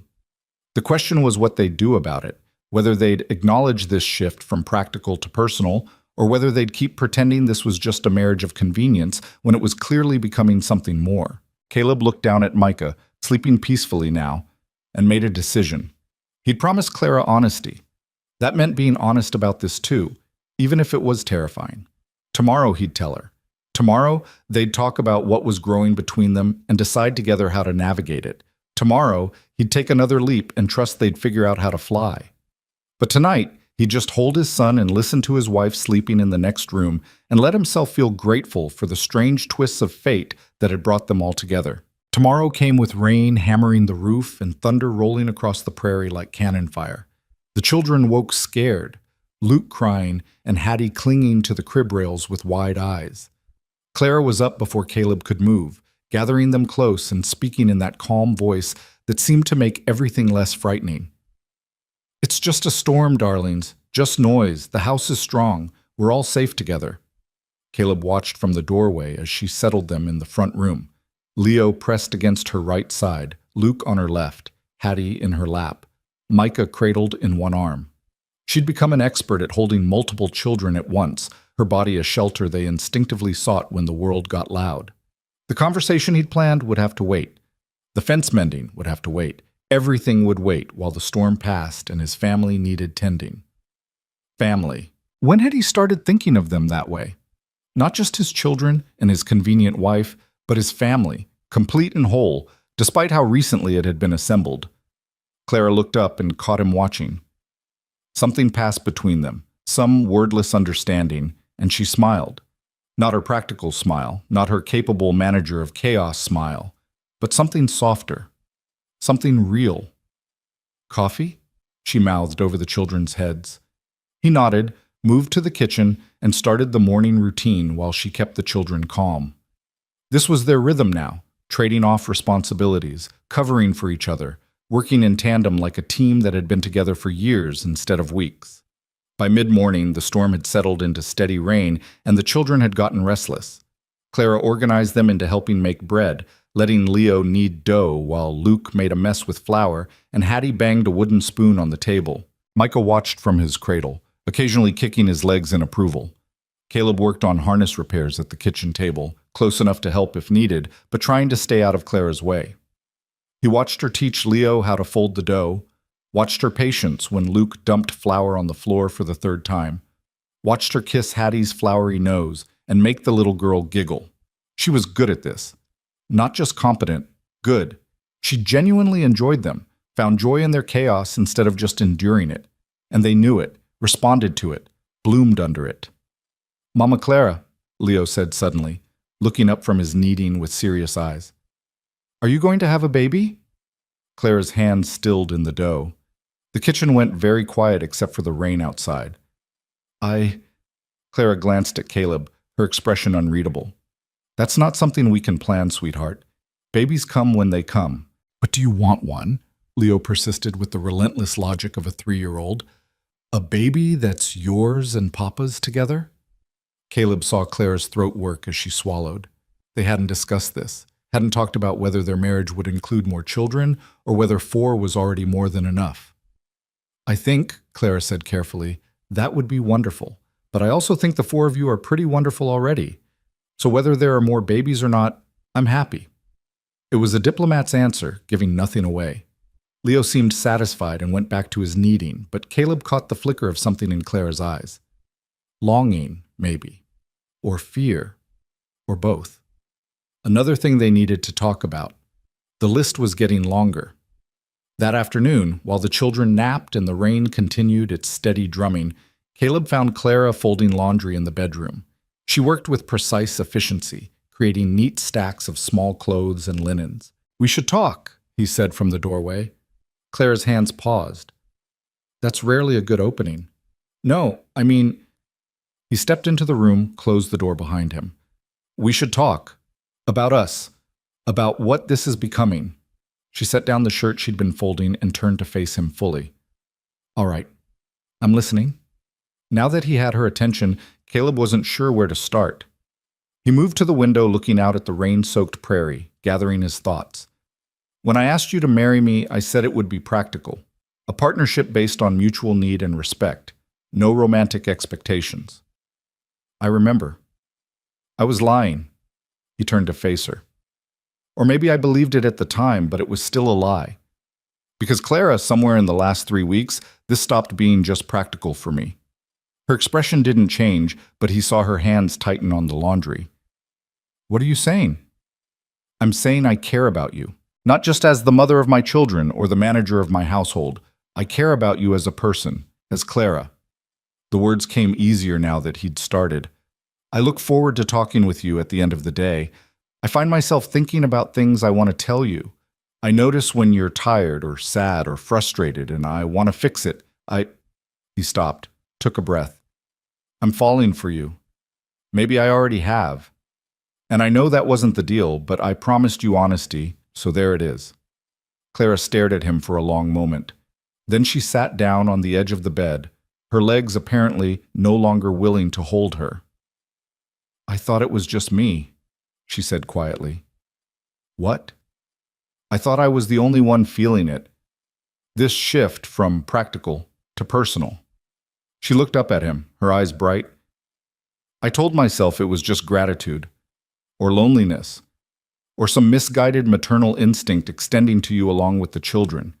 But Caleb, I can't stop thinking about you either. About whether you're warm enough when you're working outside, whether you're eating enough, whether you're happy. She stood abruptly, pacing to the dresser and back. This wasn't supposed to happen. We were supposed to be partners, colleagues, not this. Would that be so terrible? Caleb moved closer. If we became more than partners? Yes, because more means risk, more means vulnerability, more means I could lose you and it would destroy me. Her voice cracked. I married you because it was safe, because practical partnerships don't break your heart when they end. But if this becomes love, Caleb, real love, then I'm not safe anymore. Neither am I. He reached out, took her hand. Sarah's death nearly killed me. Not just the grief, but the guilt, the loneliness, the weight of trying to do everything alone. I swore I'd never put myself in that position again, never care enough about someone that losing them would break me. Then why are you telling me this? Why not just keep it practical like we planned? Because I'm tired of being safe. I'm tired of holding pieces of myself back because I'm scared of getting hurt. He squeezed her hand. And because you deserve to know the truth, you deserve to make an informed decision about what this marriage becomes. Clara pulled her hand away, wrapped her arms around herself. What if I can't do this? What if I'm not brave enough? Then we'll stay practical. I won't push for more than you can give. But Clara, he waited until she looked at him. I think you're braver than you believe. You rode up to a dying stranger and saved his life. You agreed to marry a widower with 4 babies after knowing him less than a week. You left behind everything familiar to build a life in a place you'd never been. That's not the behavior of someone who plays it safe. That was different. Those were calculated risks based on logical assessment of circumstances. Was it logical when you tore up your list of pros and cons? She flinched slightly. No. Was it logical when you held me through the fever and let me say things I probably shouldn't have? No. Was it logical when you started calling this place home? When you started looking at those children like they were yours? When you started looking at me like... He stopped, not quite brave enough to finish that sentence. Clara finished it for him. Like I was falling in love with you too? The words hung in the air between them, terrifying and exhilarating. Yes, Caleb said hoarsely. Like that. Clara closed her eyes, took a shaking breath, and when she opened them again, there were tears on her cheeks. I don't know how to do this. How to be in love. My engagement back in Boston wasn't real. He was lying the whole time. And I convinced myself I didn't care, that I was better off alone. But the truth is, I was just scared. Scared of trusting someone and being wrong. Scared of giving my heart away and having it broken. I'm scared too. Caleb moved closer until only inches separated them. Terrified, actually, but I'm more scared of living the rest of my life wondering what we could have been if we'd been brave enough to try. What if it doesn't work? What if we try and fail and everything falls apart? What if it does work? He reached up, gently wiped a tear from her cheek. What if we try and succeed and build something beautiful together? What if this practical marriage becomes the greatest love story either of us ever has? Clara laughed, a sound caught between sob and genuine amusement. That's very romantic for someone who claimed to be practical. You're corrupting me, making me believe in possibilities again. He let his hand linger on her cheek. So what do you say, Mrs. Mercer? Are we brave enough to fall in love? Clara leaned into his touch, her eyes searching his face like she was memorizing every detail. I think maybe we don't have a choice. I think maybe we're already there and we're just too scared to admit it. Then let's admit it, right here, right now. Caleb took her face in both hands. Clara, I love you. Not just for what you do for my children or my ranch. I love you for your sharp wit and your competence and the way you make everything better just by being in it. I love how you're kind without being soft, how you're strong without being hard. I love that you tear up lists when your heart knows something your head doesn't want to accept. I love you. Fresh tears spilled down Clara's cheeks. I love you too. God help me. I love you. Even though it's terrifying and illogical and completely contrary to every plan I had for my life. I love you, Caleb Mercer. I love your children. I love this impossible life we're building together. I love all of it. Then she was in his arms, and he was holding her like she was the answer to every prayer he'd forgotten how to say. She felt right there, solid and real and his, in ways that went beyond legal documents and practical arrangements. When he kissed her this time, it wasn't ceremonial or brief. It was deep and real and full of everything they'd both been holding back. Clara kissed him back with an intensity that made his head spin, her hands fisting in his shirt like she was afraid he might disappear. They broke apart only when breathing became necessary, both of them shaking slightly. Well, Clara said breathlessly, that was… yeah. We should probably… the children are napping, but they could wake up any minute, and… Clara… Yes? Stop thinking so much. He kissed her forehead, her cheeks, the corner of her mouth. Just be here with me. Just let this be real. She nodded, then pulled him down for another kiss that left no doubt about how real it was. The storm passed overnight, leaving the world washed clean and smelling of wet earth. Caleb woke with Clara curled against his side, her head on his chest, her breathing soft and even. Somewhere in the night, they'd crossed the final barrier from practical partners to genuine spouses, and he felt the difference in every cell of his body. This was what marriage was supposed to be. Not just survival or convenience, but connection, intimacy, love. Claire stirred, lifted her head to look at him with sleepy eyes. Morning? Morning. He brushed hair back from her face. Any regrets? About last night? She smiled, slow and satisfied. Not a single one. You? Best decision I've made since asking you to marry me. He pulled her closer. Second best was not letting you leave that first week. Third best was being foolish enough to reach for Leo's toy horse without checking for snakes. Caleb laughed. Are you saying you're glad I got bitten? I'm saying I'm glad I was riding past when you did. I'm glad I stopped. I'm glad I stayed. She propped herself up on one elbow, looking down at him with an expression so tender it made his chest ache. I'm glad for all of it, even the scary parts, because it brought me here. To you, to them, to this life I never knew I wanted. He was about to respond when Leo's voice called from the other room. Mama Clara? Papa? I'm hungry, Clara sighed. And reality returns. Welcome to family life. Caleb kissed her once more, quick and sweet. Let's go feed our children. Our children. The words felt right in a way that made something settle in Caleb's chest. Not his children that she was helping raise, but their children. A family, real and whole and imperfect and beautiful. The next few weeks passed in a blur of hard work and small joys. The ranch demanded constant attention, fences to mend, cattle to tend, hay to cut and store before winter. Clara managed the household with increasing confidence, finding her own systems and rhythms. The children continued to thrive, Leo's vocabulary expanding daily, Luke's confidence growing, Hattie starting to toddle on unsteady legs, Micah's first tooth finally breaking through. But beyond the daily routines, something else was growing. Little moments of connection that made the hard work worthwhile. Caleb catching Clara's eye across the dinner table and seeing her smile. Clara resting her hand on his shoulder as she passed behind his chair. Stolen kisses in the kitchen when the children were occupied. Quiet conversations after dark about everything from politics to their hopes for the future. They were building something. Not just a household or a family, but a marriage. A real one. based on love and trust and genuine partnership. Martha Fletcher noticed the change when she visited one afternoon, her pregnancy now obvious enough that she moved slowly and rested often. "You look different," she said to Clara, watching her knead bread with easy confidence. "Happy, really happy, not just managing well happy." Clara glanced at where Caleb was outside teaching Leo how to hammer nails, Luke trying to help and mostly just banging the ground enthusiastically. "I am happy, surprisingly, wonderfully happy." "Good," Martha shifted, trying to find a comfortable position. "You deserve it, both of you do. I'll admit I had my doubts at first. The whole thing seemed so rushed, so practical, but watching you two together now, seeing how you are with those babies..." She smiled. "Sarah would approve, I think. She'd want Caleb to find love again, want her children to have a mother who adores them." "You think she'd approve?"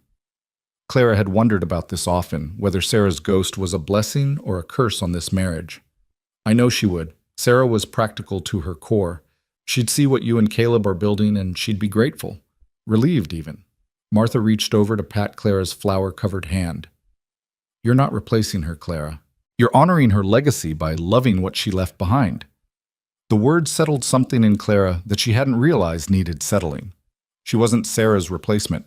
She was herself, building her own relationship with Caleb and the children. That was enough. That was everything. That evening, after the children were in bed, Clara and Caleb sat on the porch watching the sun set. It had become their ritual, this quiet time together at day's end, processing the chaos and planning for tomorrow. "Martha said something today," Clara said, leaning against Caleb's shoulder, "about Sarah approving. Of us." Caleb was quiet for a moment. "I think she would. Sarah was never sentimental about things like this. She'd see you making the children happy, see the ranch running well, see me not drowning anymore. That would matter more to her than timing or propriety." "Do you still miss her?" "Yes, but differently now." He turned to look at Clara. "At first the missing was sharp, like someone had carved out part of me and left a bleeding wound. Now it's softer, like an old scar that only aches when the weather changes. I'll always love her, always be grateful for what we had, but I'm not living in the past anymore. I'm here, with you, building our future." Clara kissed him, slow and deep. When they broke apart, she rested her forehead against his. "I have something to tell you, something I've been trying to find the right moment for, but there's never a perfect time, so I'm just going to say it." Caleb pulled back slightly, searching her face. "You're worrying me." "Don't be worried. It's good news. At least, I think it's good news. I hope it's good news." She took a breath. "Caleb, I'm pregnant." For a moment, he just stared at her. Then, we're going to have a baby, sometime in late spring, if I'm calculating correctly." She watched his face anxiously. "I know we never talked about more children. I know 4 is already a lot, but She didn't get to finish because Caleb was kissing her, lifting her off the porch step and spinning her around, laughing like a man who'd just been given the greatest gift of his life. "Careful," Clara protested, laughing too. "You'll drop me." "Never." He set her down gently, his hands framing her face. "Clara, this is amazing, wonderful, perfect. A baby. Our baby." "You're not upset? Not worried about having another mouth to feed? Are you joking? This is..." He seemed unable to find words big enough. "This is everything. A baby that's ours together. That we made because we love each other. That's not a burden, Clara. That's a gift." Tears were streaming down Clara's face now, but she was smiling so wide it hurt. "I was so scared to tell you. Scared you'd think I'd tricked you or trapped you or..." "Stop." He kissed her tears away. "You didn't trick me. This is just life happening. Good life. Beautiful life." He dropped to his knees, pressed his ear to her still flat stomach. "Hello in there, little one. I'm your papa. I can't wait to meet you." Clara's hands came down to cradle his head, and she stood there on the porch with the man she loved kneeling before her, and felt more complete than she'd ever imagined possible. When Leo found them like that the next morning, Caleb's hand protective on Clara's stomach, her fingers threading through his hair, he climbed into their bed without hesitation. "Are you and Mama Clara making a baby?" he asked with the directness of childhood. Clara and Caleb exchanged glances. Then Clara pulled Leo close. We already made one, sweetheart. There's a baby growing in my belly right now. In a few months, you're going to be a big brother again. Leo's eyes went wide. Really? A real baby? Really, truly? Can it be a sister? I already have brothers. Caleb laughed. We'll have to wait and see. Babies decide that themselves. Leo considered this seriously, then nodded. Okay, but I hope it's a sister. Hattie needs someone to play dolls with. Luke appeared in the doorway then, followed by Micah's waking cries, and the intimate moment broke into the usual morning chaos. But as Clara moved to tend the children, Caleb caught her hand. I love you, he said, just loud enough for her to hear over the noise. I love you too. She squeezed his hand. Now, come on, Papa. Our family needs breakfast. Our family. The words wrapped around Caleb like a warm blanket. This was his family. 4 children he'd had with Sarah, 1 on the way with Clara, and the woman who'd walked into his life at exactly the right moment and turned everything around. He thought about that day with the rattlesnake, how close he'd come to dying, how close his children had come to being orphaned, how a chance meeting with a traveling schoolteacher had saved them all. Some would call it luck. Martha Fletcher called it providence. Caleb didn't know what to call it except miraculous, because against all odds, against all logic, this impossible situation had become the life he'd never dared to dream of. As he helped Clara make breakfast while Leo entertained his siblings, as he watched his wife move through their kitchen with growing confidence, as he thought about the baby growing inside her, Caleb felt something he hadn't felt since before Sarah got sick. He felt blessed, not despite the hardships or the struggles or the grief they'd both carried, but because of them. Because sometimes the hardest paths lead to the most beautiful destinations. Because sometimes the most practical decisions turn into the greatest love stories. Because sometimes a loaf of bread and a snake bite and a woman brave enough to take a chance are exactly what a broken family needs to become whole again. Winter came early that year, bringing snow that transformed the Wyoming prairie into an endless white canvas. Clara's pregnancy became more visible as the months passed, her body changing in ways that both terrified and amazed her. She'd delivered babies as part of her medical training in Boston, but carrying one was an entirely different experience. Caleb was relentlessly attentive, insisting she rest more, do less, let him handle things she'd been managing just fine. It was endearing and infuriating in equal measure. I'm pregnant, not an invalid, she said one morning when he tried to take the laundry basket from her hands for the 3rd time that week. I know that. I just want to help. You help by trusting me to know my own limits. She softened the words with a kiss to his cheek. I promise I'll tell you if I need to slow down, but right now I need to feel useful, need to feel like myself. You're more than useful, you're essential. Caleb took her free hand, his thumb rubbing circles on her palm. But I can't help worrying, after what happened with Sarah. I'm not Sarah. Clara set down the basket, turned to face him fully. I know you're scared. I am too. But we can't live our lives in fear of what might happen. We have to trust that I'm strong enough for this, that my body knows what it's doing. What if it doesn't? What if something goes wrong? Then we'll face it together, like we face everything. She placed his hand on her swollen belly, where their baby was currently performing what felt like acrobatics. Feel that? That's life, Caleb, strong and determined and fighting to exist, just like this family. The baby kicked against his palm, and Caleb's expression shifted from worry to wonder. It's so strong. I think it's a girl. You can't possibly know that. Call it intuition or hope. Leo's been praying every night for a sister. Clara smiled. Besides, this house could use another woman. I'm outnumbered 4-1 right now. 5-1 if you count me. I definitely count you. She kissed him properly this time. Now stop hovering and go teach Leo his letters. He's been asking for you all morning. Caleb went, but not before extracting a promise that she'd call him if she felt tired. Clara watched him go, love and exasperation warring in her chest. He was trying so hard to protect her from a tragedy that might never happen. She understood it.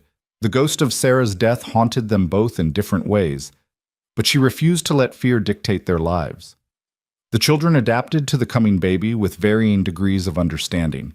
Leo was excited, constantly talking about all the things he'd teach his new sibling. Luke seemed mystified by the concept, but accepted it with his usual equanimity. Hattie liked to pat Clara's belly and babble at it in her own language. And Micah, now walking and getting into everything, remained blissfully oblivious to the changes coming. Martha Fletcher visited regularly despite her own advanced pregnancy, bringing gossip from town and practical advice about childbirth. She delivered 3 healthy babies and had opinions on everything from diet to exercise to the best position for labor. "Don't let Caleb coddle you too much," she said one afternoon, watching Clara scrub the kitchen table with determination. "Men mean well, but they'll have you lying in bed for 9 months if you let them. Your body needs movement, needs to stay strong for the work ahead. Tell that to my husband. He acts like I might shatter if I lift anything heavier than a teacup." Martha laughed. "Tom was the same way with our first, nearly drove me mad. But it comes from love, Clara. They can't carry the baby themselves, so they try to carry everything else." "I know, and I appreciate it, most of the time."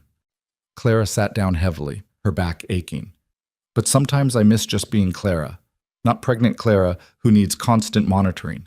Just me." "You're still you, just you with something extra." Martha reached over to pat her hand. "And speaking of extra, have you two discussed what happens if there are complications? Have you made plans?" The question hung in the air, heavy with unspoken fears. Clara had avoided thinking about it too directly, but Martha was right. They needed to prepare for every possibility. "We've talked about it," Clara said quietly. "Caleb wants Dr. Harrison here for the birth. I agreed, even though I've delivered babies myself and know what to expect. It gives him peace of mind. And if something goes wrong, if you have to choose," Clara's hand went instinctively to her belly. "I've made Caleb promise that if it comes to that, if it's me or the baby, he chooses the baby." "Clara, I mean it, Martha. These children," she gestured toward the front room where Leo was reading to his siblings, his serious little voice narrating a story about a brave knight. "They need a mother, and Caleb needs a wife. But they can find another mother, another wife. This baby only has one chance at life. If my body fails, if something goes wrong, I need to know they'll save the baby." Martha's eyes were bright with tears. "Does Caleb know you feel this way?" "He knows. He doesn't agree, but he knows." Clara blinked back her own tears. "He'd choose me. I know he would. So I've made Dr. Harrison promise that if I'm unconscious, if I can't speak for myself, he'll do what's medically necessary to save the baby first." That's a heavy burden to put on a doctor. It's a heavier burden to let a child die because you were too selfish to make the hard choice. Clara stood, moving to the window to watch Caleb working in the barn. "I love him, Martha, more than I thought possible, but I love this baby too. And I won't let my fear of dying keep this child from living." Martha joined her at the window, both women watching the man who'd become so central to their lives. "You're braver than most, Clara Mercer." "I'm terrified. But being brave doesn't mean not being scared. It means doing what's right, even when you're scared to death." When Caleb came in for dinner that evening, Clara pulled him aside before they sat down with the children. "I need you to promise me something," she said, taking both his hands. "If this is about the baby again, it is. And I need you to actually promise, not just placate me." She waited until he met her eyes. "If something goes wrong during the birth, if there has to be a choice, you'll choose the baby." "Clara, we've talked about this. I can't." "You can. You have to." She squeezed his hands hard enough to hurt. "Caleb, you survived losing Sarah. It nearly destroyed you, but you survived. You built a new life, found love again. The children would survive losing me too, but that baby, our baby, doesn't get another chance. If we lose this baby because you chose me, we'll both carry that guilt forever. Please, promise me." Caleb pulled his hands away, running them through his hair in frustration. "You're asking me to agree to let you die. I'm asking you to agree to save our child if it comes to that. There's a difference." "Not to me." His voice broke. "Clara, I just found you, found happiness again. The idea of losing you, of the children losing you, then do everything possible to make sure it doesn't come to that. Make sure I'm strong and healthy. Make sure I have the best care. But if despite everything it still goes wrong, then you save the baby. You save our daughter. You really think it's a girl? I know it is. Clara moved closer, resting her head against his chest. And I know she's going to be beautiful and strong and everything we hoped for. But Caleb, I need to know that if I can't be there to raise her, you'll tell her about me. Tell her I wanted her so much I was willing to die for her. Tell her she was loved before she even took her first breath. Caleb's arms came around her, holding tight. Don't talk like that. You're going to be fine. You're going to be there to raise her yourself and tell her all of this when she's older. I hope so, but if I'm not, then I'll tell her. His voice was rough with emotion. I'll tell her about the school teacher who rode up with a loaf of bread and saved us all. About the woman who married a desperate widower and turned his house into a home. About the mother who loved her children, all of them, so fiercely she'd give her life for theirs. Clara cried then, great racking sobs that she'd been holding back for months. All the fear and hope and overwhelming love she felt for this baby, this man, this impossible family they'd built together. Caleb held her through it, his own tears falling into her hair. When she finally calmed, he cupped her face in his hands. But you're not dying. Do you hear me? I'm not accepting that as an outcome. You're going to deliver this baby safely, and then you're going to help me raise all 5 of these children and grow old with me on this ranch. That's the future we're choosing. That's the only future I'm accepting. Clara managed a watery smile. Bossy. Desperate. He kissed her forehead, her cheeks, her lips. I love you too much to lose you, so you're going to survive this, Clara Mercer. That's an order. Yes, sir. She kissed him back. Now come on. Those children are probably wondering what's taking so long.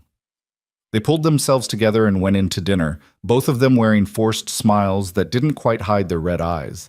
But Leo, perceptive as always, saw through it immediately. Are you sad about the baby? He asked Clara as she served his plate. No, sweetheart. I'm happy about the baby. Just a little scared, too. Why? Clara exchanged a glance with Caleb, then knelt beside Leo's chair, taking his small hands in hers. Having a baby is hard work. It can be scary, but it's also wonderful and beautiful and worth being a little scared. Like when I learned to swim, I was scared, but Papa said I could do it, and I did. Exactly like that. Clara kissed his knuckles. And just like Papa helped you learn to swim, he's going to help me through having this baby. We all help each other in this family, remember? Leo nodded seriously. I'll help too. I'll be very quiet when the baby comes so you can rest. Thank you, love. That helps more than you know. The winter deepened, and Clara's pregnancy progressed. Her back ached constantly, her feet swelled, and sleep became increasingly elusive. But she pushed through, determined to keep the household running smoothly, right up until the moment labor began. Dr. Harrison visited twice a month, checking her progress, and pronounced everything normal. You're strong as an ox, Mrs. Mercer. I don't anticipate any complications, but we'll be prepared for anything. And you remember what I told you? Clara asked quietly while Caleb was outside with the children. About priorities if something goes wrong? Harrison's expression grew troubled. I remember, though I don't like it, and your husband certainly doesn't agree. My husband doesn't have to agree. He just has to accept it. Clara met the doctor's eyes steadily. I'm trusting you to honor my wishes, Dr. Harrison. Can you do that?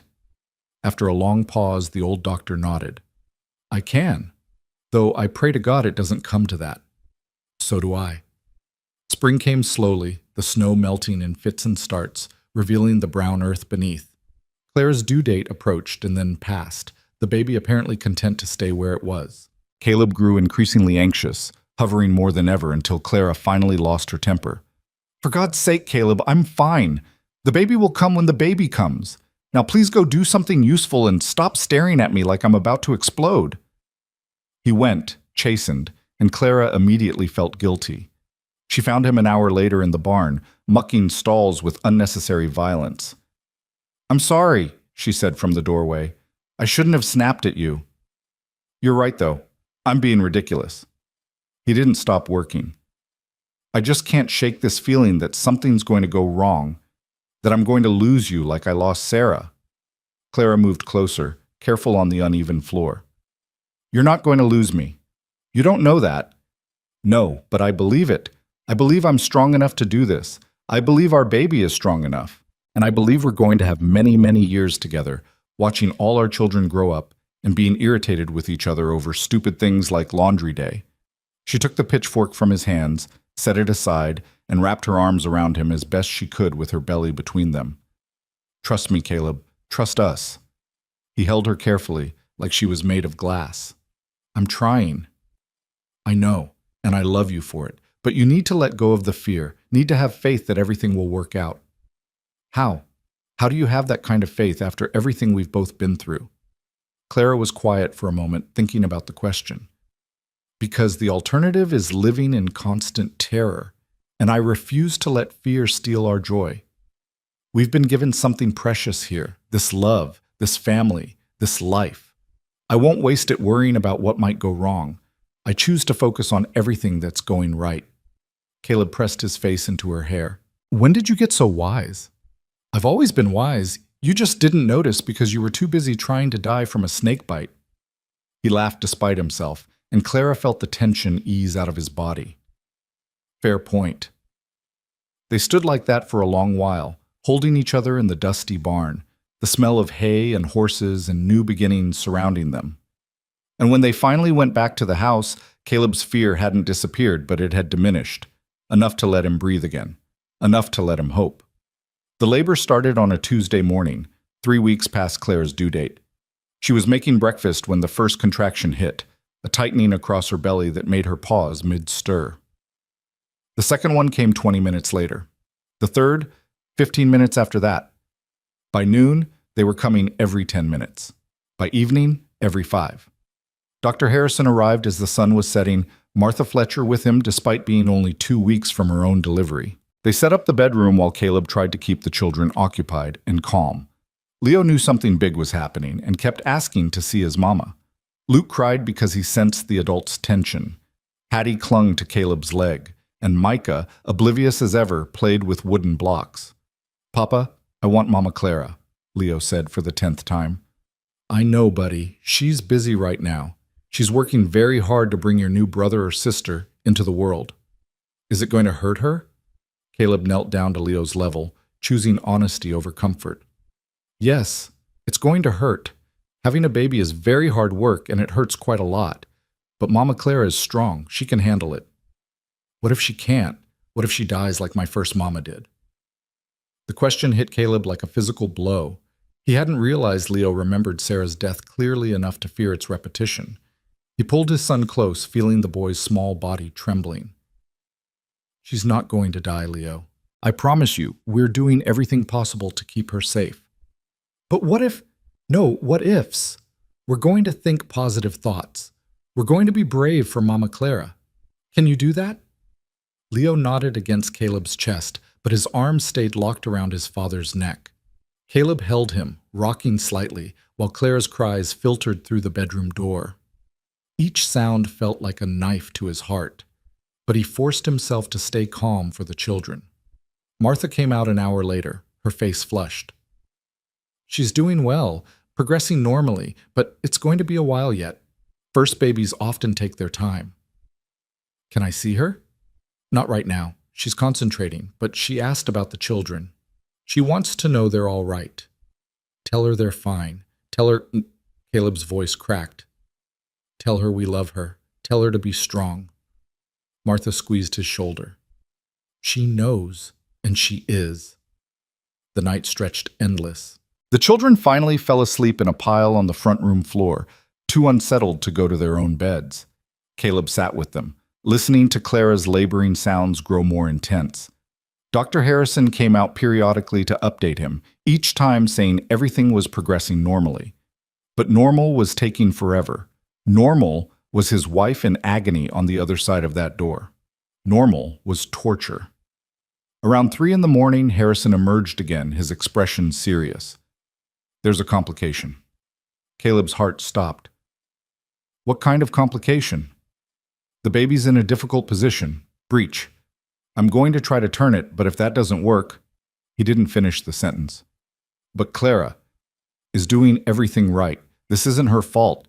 Sometimes babies just don't cooperate. Harrison met Caleb's eyes. I need you to prepare yourself for the possibility that I might have to make difficult choices. No. Caleb stood, terror flooding through him. No, you save her. You save Clara. That's an order. Your wife gave me different orders, quite emphatically. I don't care what she said. You save her first. The baby second. Do you understand? Harrison's expression was grave. Mr. Mercer, I'm going to do everything in my power to save them both. But if it comes down to a choice, I have to honor your wife's wishes. She's my patient. Her autonomy matters. Her life matters more. To you, perhaps. But she's made her decision. As her doctor, I have to respect that. Harrison turned back toward the bedroom. I'm going to try turning the baby now. Pray it works. He disappeared back into the room, leaving Caleb alone with his sleeping children and his mounting terror. He wanted to burst through that door to tell Clara she didn't get to sacrifice herself, to tell Harrison he'd sue him or kill him, or both if he let Clara die. But he'd promised her honesty, partnership, respect for her choices even when he disagreed with them. So instead of barging in, he dropped to his knees beside his sleeping children and prayed harder than he'd ever prayed in his life. 30 minutes later, a baby's cry pierced the night. Caleb's head snapped up. That was good, wasn't it? A crying baby meant a living baby. But what about Clara? Martha emerged, tears streaming down her face, but she was smiling. It's a girl, beautiful and healthy and already mad at the world for being born. Clara? Tired, torn pretty badly, but alive. Martha's smile widened. She did it, Caleb. She brought that baby into the world, and she's fine. They're both fine. The relief that crashed through Caleb nearly knocked him over. He sagged against the wall, his legs suddenly unable to hold him. Can I see her? Give us a few minutes to clean up. Then, yes. Those few minutes felt like hours, but finally Harrison opened the bedroom door and gestured him in. Caleb stepped inside and his breath caught.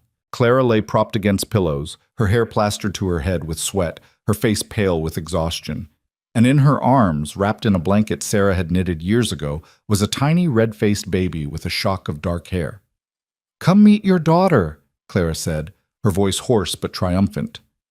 Caleb crossed to the bed in 3 strides, dropping to his knees beside it. Up close, he could see the strain the labor had taken, the shadows under Clara's eyes, the way her hands shook slightly. But she was alive. Gloriously, miraculously alive. You did it, he whispered. You did it. We did it. She shifted the baby slightly. Would you like to hold her?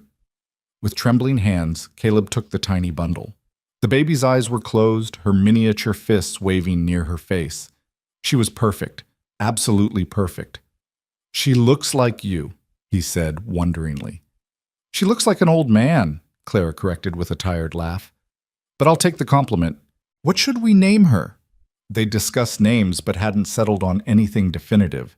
Now, looking at this tiny miracle they'd created together, only one name felt right. Hope, Caleb said. Her name is Hope. Clara's eyes filled with tears. Hope Mercer. It's perfect. She's perfect. You're perfect. Caleb carefully handed the baby back to Clara and leaned in to kiss his wife's forehead. I thought I'd lost you. When Harrison said there were complications, but you didn't. I told you I was strong enough. Clara cradled Hope close. And Dr. Harrison is a miracle worker. He turned her at the last moment, saved us both. Thank God. Caleb buried his face against Clara's shoulder, the fear and relief warring inside him until he couldn't tell which was which. Don't ever scare me like that again. I'll try, but no promises. Babies have their own timeline. She ran her free hand through his hair. Now go get the children. They need to meet their sister. Caleb fetched the children, waking them gently. Leo was up first, his face splitting into a huge grin when he saw the baby. Is that her? Is that my sister? This is Hope, Clara confirmed. Come meet her. Leo approached cautiously, peering at the baby with serious eyes.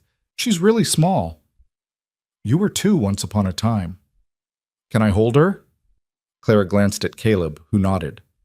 Together they helped Leo into the chair beside the bed and carefully placed Hope in his arms, showing him how to support her head. "Hello, Hope," Leo whispered. "I'm your big brother Leo. I'm going to teach you everything. How to read and how to ride horses and how to be brave when you're scared. And I'll protect you from mean kids at school and from monsters under the bed. I promise." Tears streamed down Clara's face as she watched her oldest son make his vow to his newest sister. Luke toddled over next, poking curiously at the baby's tiny hand. Hattie seemed mystified by the whole thing. And Micah, once he realized the attention wasn't on him, went back to playing with his blocks. But this moment with all her children around her, with Caleb's hand on her shoulder and baby Hope sleeping peacefully, this was everything Clara had never known she wanted. This was family. This was home. This was love in its purest, most chaotic, most beautiful form. "Thank you," she whispered to Caleb. "For what?" "For asking me to stay, for giving me this, for being brave enough to take a chance on a school teacher with a loaf of bread." Caleb leaned down to kiss her. "Thank you for saying yes, for saving my life and my children's lives, for bringing hope into the world, for being exactly what we needed." They stayed like that for a long moment, surrounded by their children, bound together by love and hope, and the kind of partnership that only comes from choosing each other every single day.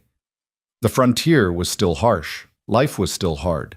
There would be more struggles ahead, more fears to face, more moments of doubt and difficulty, but they would face it together, as a family, as partners who'd become lovers, who'd become everything to each other. Martha was right. Sarah would have approved, would have been grateful that her children had found a mother who loved them fiercely, would have been happy that Caleb had found joy again instead of drowning in grief. And somewhere, Clara liked to think, Sarah was smiling, watching over the family she'd started and the woman who'd finished building it.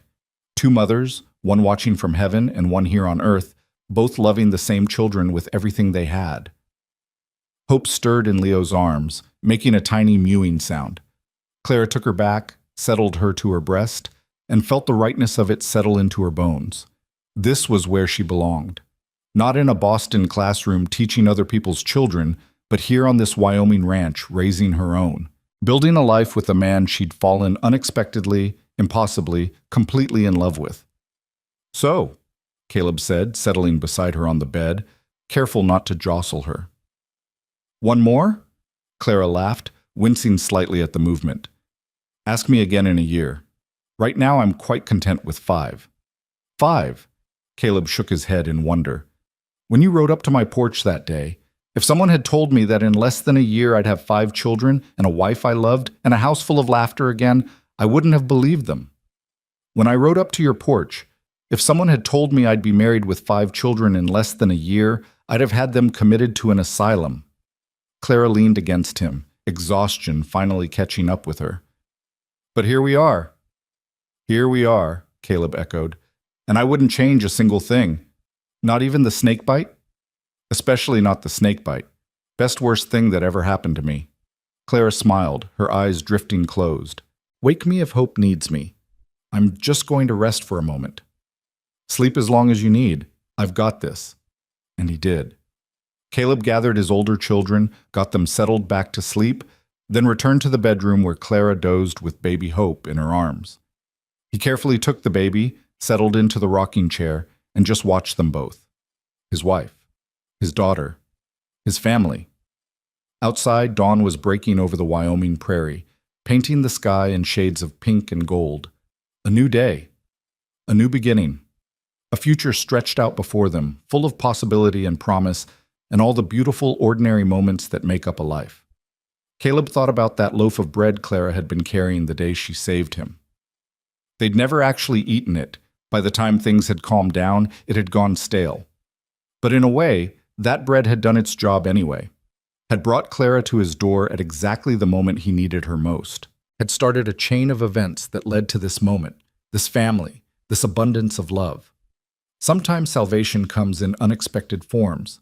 Sometimes it rides up on horseback with a medical kit and sharp intelligence. Sometimes it stays when logic says to leave, loves when wisdom says to guard your heart, builds a life when sense says to run back to safety.